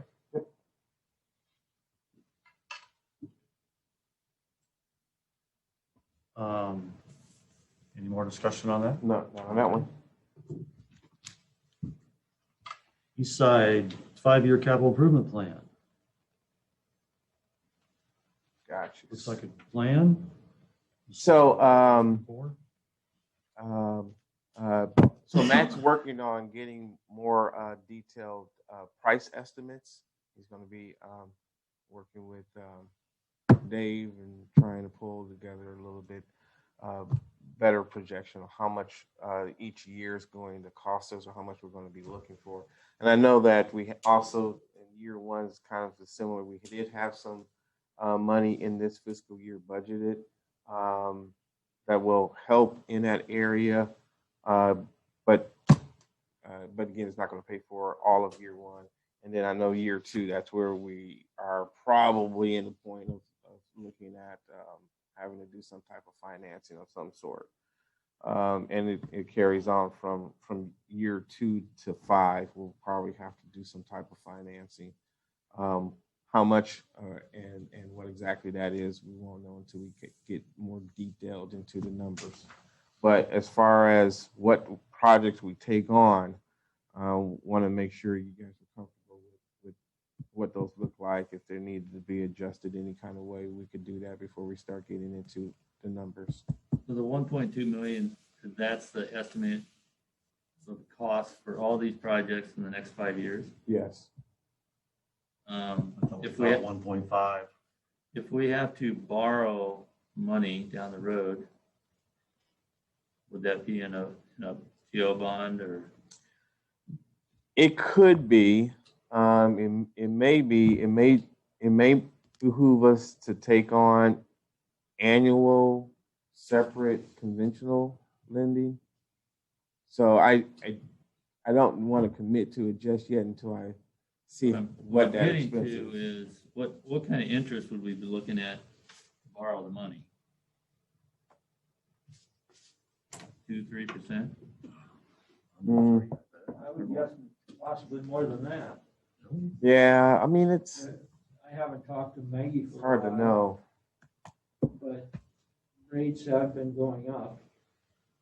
Well, the other point is, so do all the costs of doing this business every year. So every year, the cost of this is going to go up 5% or more. So that's another thing to think about. I guess I would maybe want to, if we're going to borrow the money, I would rather push this ahead and do it in a 3-year period instead of a 5-year period. Oh, I see. Well, another dynamic to make this more muddy. Some of these projects are going to involve water and sewer, which will prevail ourselves to state revolving loan, which are much 1%. So there's a mix of road and water and sewer, depending on the project.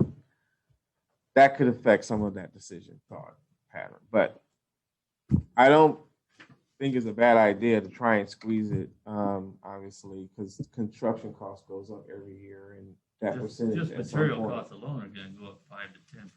year 5 and 4 is going to kill you. Yeah. So is there any way that you could do, like, I don't know, call it a wastewater infrastructure project that includes our wastewater treatment plant, and then borrow the money for all this all in one shooting match? if we were doing sewer lines. I think if we were doing bioswales on the side and I think you can make the argument, but I think it would be a stretch, and they may not say it's all eligible, but it could be worth putting it in the application. I know we talked about whatever the bio units on the side. Those are terribly expensive. To me, those are the. I ain't talking about doing that. I'm talking about, you know, Blowing if the we money can at finance 1%. all that stuff all in one.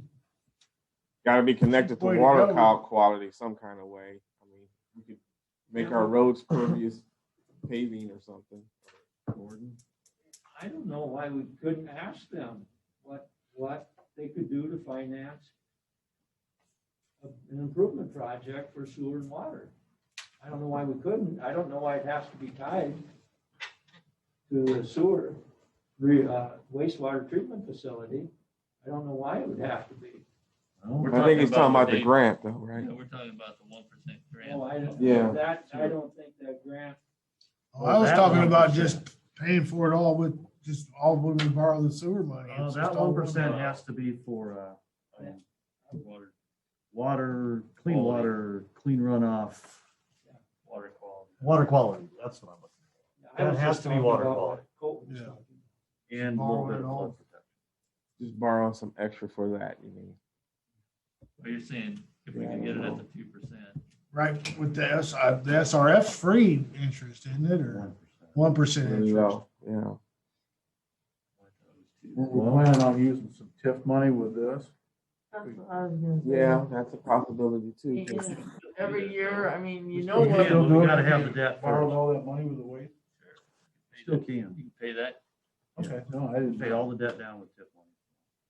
Roger. Yeah. SRF has some pretty strict rules on how you can use it. Clean water for sewer and drinking water for water projects. And they do have some pretty strict rules that we would have to vet. And I don't think we would want to try to mix a water and a sewer project since they have different funds that pay for those. It's also a 1.75 plus a 25% or 0.25%. So it's an equivalent 2% loan. I think what we've been seeing with bonds on the open market, we've been able to get below that. So I would investigate that with Maggie before we went too much further with the decision on that. Good advice. Okay, have a chat with Maggie and see what, if Yeah. this wants to get compressed or not, or. Yeah. Yep. 3 years. Would go less than 3. Yeah, I don't think I'd go less than 3, but as I don't think we Yeah. can get all the projects done Right. in 2 years or a year or whatever. I mean, that'd be a real mess. Yeah, But- the bridge is enough. Okay. The longer it takes to do these projects, the more expensive each one of them is gonna get. Agreed. So that's good. That's good direction. And the layout of the projects and prior, there's no issue there. Assuming you guys figured that out. Okay.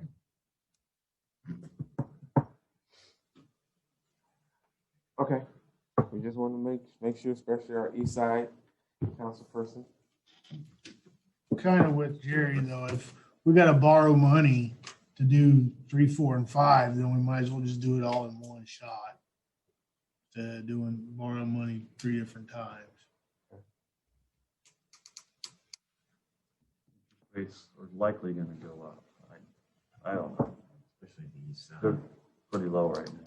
Okay, let's move Okay. on. Go So on, Resident. keep that thought as we talk about this next set. Yeah. Keep that in mind and thought as we talk about these next set of projects. So look at the overview real quick, and I wanted to kind of share with you the strategy of this layout. So going back to some of Maggie's numbers, and these are those series of bonds, bond series that I was talking about before. You can see when we're due to have those paid off. And I can't see, but if I try to move this over, okay, you can see the year. So there is relief in our debt service. I say relief meaning we're going to be paying off things and or having our debt payment reduced substantially. And that's going to happen in 2006. 26? Yeah, but in 2006, you see that 100,000, we won't have to pay that anymore on the principal and interest. That drops off on bond series, Geo Corp bonds right here, 2015. Okay, so those, and then the other significant number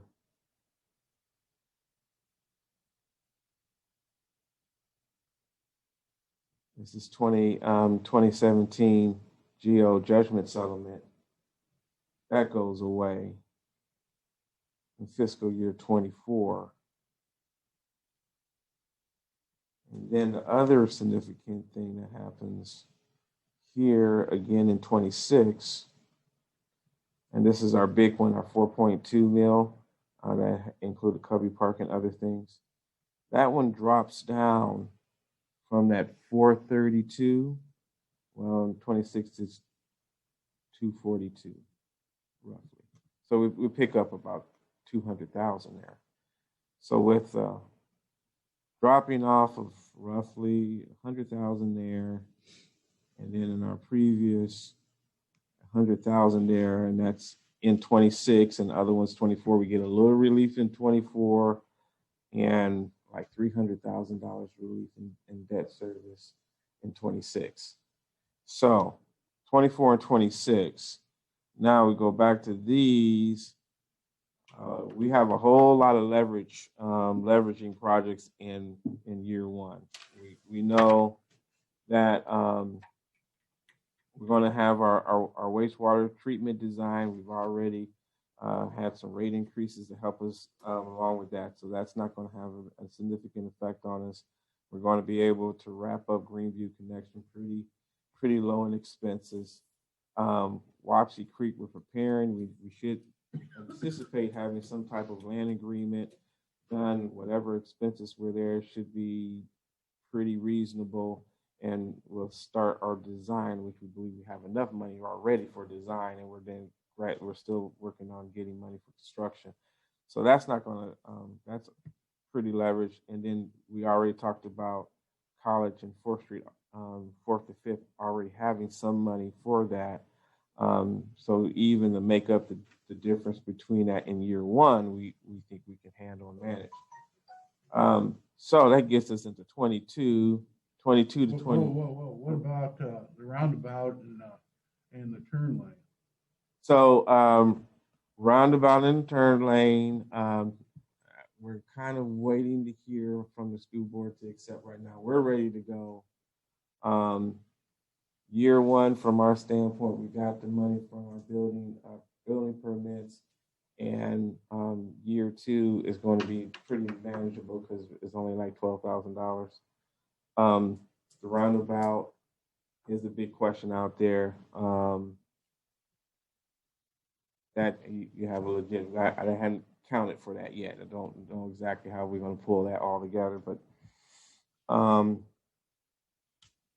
year two, I think that's when, if we're going to do the turn lane, I think that's where that's going to fall in, mostly because then even if it's only 12,000, that's where we'll be TIF, we'll get TIF reimbursement on that, but that'll be within that year. We have to have our wastewater treatment construction going by then, and we'll be paying bills out on that. We have funding source for that. Whitening Creek, I think that's going to actually start coming to fruition in year two. We'll probably, if not be starting construction expenses, probably seeing design being wrapped up for sure. Land would have been secured. That would have cost some money. That should happen for sure. And then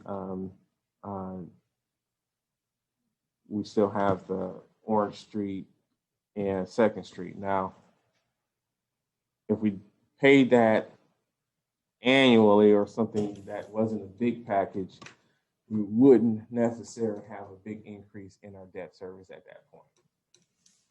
If we can get to 24, year 3, where I have the asterisk, that's where I know even if we increase our debt service, it at least will be mitigated some by losing $100,000 from our current debt service obligation.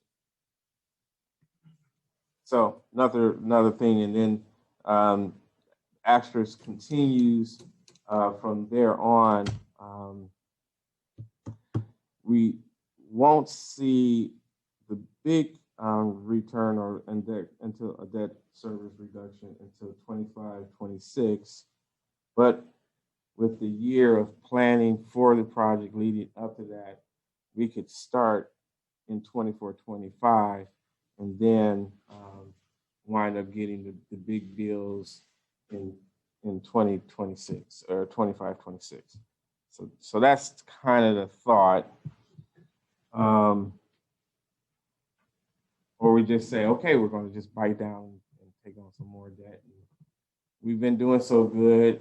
We won't get back up to 80% to where we were before. We managed to manage that. So not where I like to go, but we can make that decision, get it out the way, and then get back on the game plan in the later years, and then we'll have some relief 2-3 years after that. So even if we do bite down on the bullet and take on a big project, it should only last, the toughness of it should only last a couple of years before we get some air.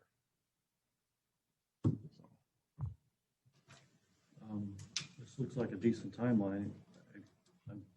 The roundabout's not on here though, like you said, for this coming fall. Yeah, I don't know the timeline on it. I guess Dave's It's gonna be done by November, right? Yeah. How fast is that? I don't know how they're gonna But do see, it. the other thing too with that too is we're going to be using Johnson County as that financier. So all I have to do is figure out what our payments are going to be, and then we can adjust. But I really didn't know what timeline we're talking, because it seems to kind of change a little bit. So, and I never know if Dave is still with us. You need to at least add this to our capital schedule 5-year outlook. Schedule that Johnson County forwarded to us was Bidding going out in April. Yeah, it'll be done by October, November, maybe. Yes, Dave. Yeah. I don't remember looking at it. It's gotta be on here too, Redmond. It's just gotta be on here. Okay.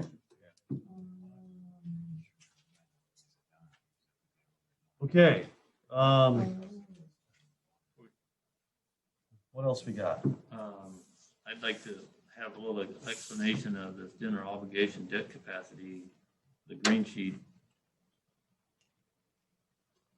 So, yeah, and I threw that on there because I like to do it in opposite, but what it's showing is we were at 80% of our capacity level.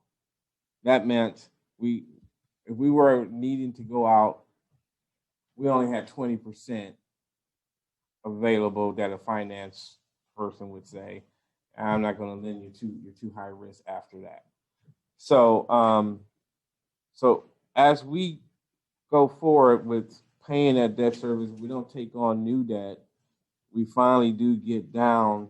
And I think if you add up, we're probably around the 52, 54 number right now. And as we continue to, like in 24 and 26, those percentages will get higher, which means we'll have more ability to get financing for other things. And so it's kind of a art versus science on what number you want to be at. I think 30, 40 is using your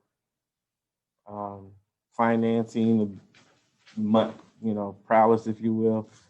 Some places, they don't want to use, they don't believe in financing. They don't finance anything.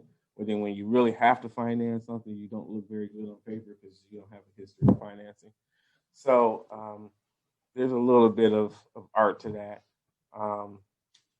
The other thing is, and I think we're going to be able to get a little bit and at least see something started in our capital improvement levy.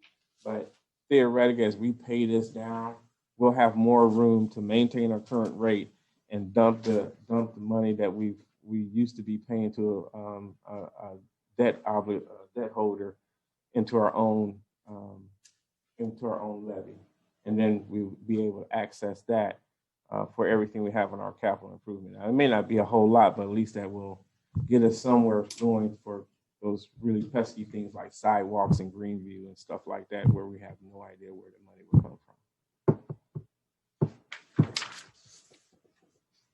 I guess I still kind of, and I've said this several times, that we don't use near enough of our TIF money, our TIF asking money on projects. It seems to me, when I've heard from Gordon tonight, that our general fund is doing really well. We're up $1 million from what we were, and that always seems to be a sticking point when we're talking TIF money, that our general fund is going to take a big hit. Well, I think we're probably, to me, we're kind of in a position now that we can take on some of these projects and use TIF money because our general fund is in pretty good shape, if I'm hearing things right. But I think most of the 300,000 wasn't really property tax revenue, Jerry. The 300 that you're talking, you just got recently. Yeah. But we did get a huge evaluation increase in all our properties, and that's why we went up that 8%. I agree, we're probably not going to get that again because apparently we were way low, or the whole community got screwed by the adjusters. But anyway, we do have an increase in all our residential developments that are going on right now, that we are going to be increasing a minimum. On my numbers, we're going to increase at least a minimum of $6 million every year in valuations, just because that's how much growth we're going to get. And that's probably on the low side. That's 20 houses, and that's at 300,000. And we got duplexes over there that are selling for 300,000. That's 600,000 per lot. So the 6 million is on the low side, the way I look at it. So You're saying revenue growth is going to grow. our tax value is going to grow. Tax value. Right. I agree. So, and on the other side, what we were talking about a little while ago, the longer you wait on some of these projects, the more expensive they're going to get because the increase of every year of things going up in price. So we seem to have a big list of capital gain projects that we are just kind of dragging along a little bit. Eventually they're going to have to get done, or we think they need to get done. They've been saying that for 30 years. I know, but apparently we're doing pretty good right now, I guess. We ain't done it And we since. haven't, and we still aren't using half of our TIF. So your argument, I think what you're trying to say is maybe step this up, timeframe up to 3 years, and we're in debt. We borrow the money. That TIF, a lot of TIF would pay a lot of that debt off. Yeah, and you can. I mean, that might be a roundabout solution. So it is. Yeah.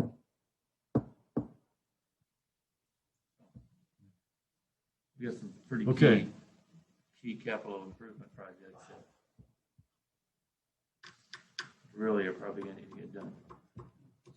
It's funny because if you look at these GOs, like a lot of the ones that are going to drop off so we can borrow money to do this next round of capital improvement was our last round of capital improvement stuff. Never ending, isn't it? Funny how that works.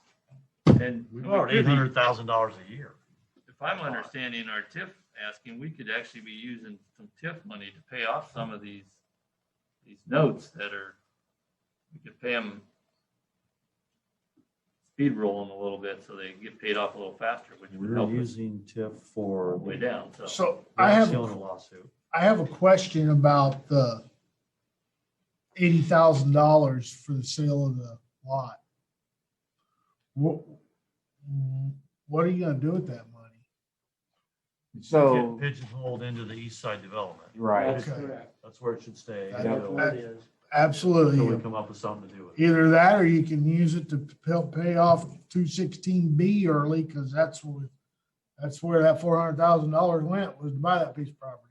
There are some restrictions on when we can pay it off early. On 216B? I don't know what they are, but there The are call restrictions. date would be 22, FY 22. If that's why that line is under the 50,000. Yeah, some of those have restrictions, some of them don't. We just usually get guidance from Maggie on that one, on which ones we can do that. And she usually tells us which ones we can too. All right. That's it. Yep. Is that your administrator's report tonight then, Redmond? Yeah, only thing I added, and most of the stuff is what we had before, but I did want to inform the council that the same issues that we get in the cold months on our wastewater treatment usually throws us out of compliance. It's did it again. It's not surprising, but it also is telling us we need to move forward with the SAGAR, and we need to be going as fast as we can on that. So I think that was really it. We did finally get a contractor for our food pantry building, and Laughlin Designs was decided on by. It sounds like an inside. Yeah. I know it sounds like, but we got approval from our city attorney, city administrator, and our public works director. So they did meet the snuff, and they came up with good prices, and so and I think they're starting to work already, which is better than I don't know. We'll see. Well, can't have Not it. supposed to work yet, but That's it. Okay, no attorney tonight. Staff, any other staff? Roger, I was just going to make a quick mention of the roundabout project. We have 32,000 roughly for design fees. We may be able to convince the county to wrap that into the overall project cost and see if we can't get that delayed until next fiscal year. They plan on bidding that and awarding with construction starting in late June. So I wouldn't anticipate any construction costs until after the beginning of next fiscal year. And then we would have probably 3 years to pay that back, possibly 4, depending upon how we negotiate with the county. Yeah, right now we're looking at 3 last time I saw, but 4 would be nice, I guess. What doesn't make. Okay, thanks, Dave. The only thing I have to comment on is Kevin and I went to a EMA meeting, 911 meeting last week. And the fire ambulance police radio system hasn't been good for the last years. And the county is considering buying a whole new system. An 800 system, 700 system, similar to what Johnson County has, Washington County, some other local counties. Everybody. Yeah, except Cedar County. They're gonna include us, or do we have to buy our own tower? No. All the taxpayers in Cedar County. Entire tax base of Cedar County, it's about $8 million, maybe more, 11. The numbers are still negotiating, and we don't. So anyway, they would buy the radios. The whole system, everybody would have the same radio. They would buy it. We might have to stop buying radios maybe. So We're gonna pay for it one way or another. Yeah. it'll be a property tax valuation. And it doesn't have to go up for a vote because it's a essential service. I think it needs to be done. So, Absolutely. So sick of talking about radios with the Yeah. county. it's just been a problem. Okay, anybody else, anything? Motion to adjourn. So moved. Nick and Colton, all those in favor say aye. Aye.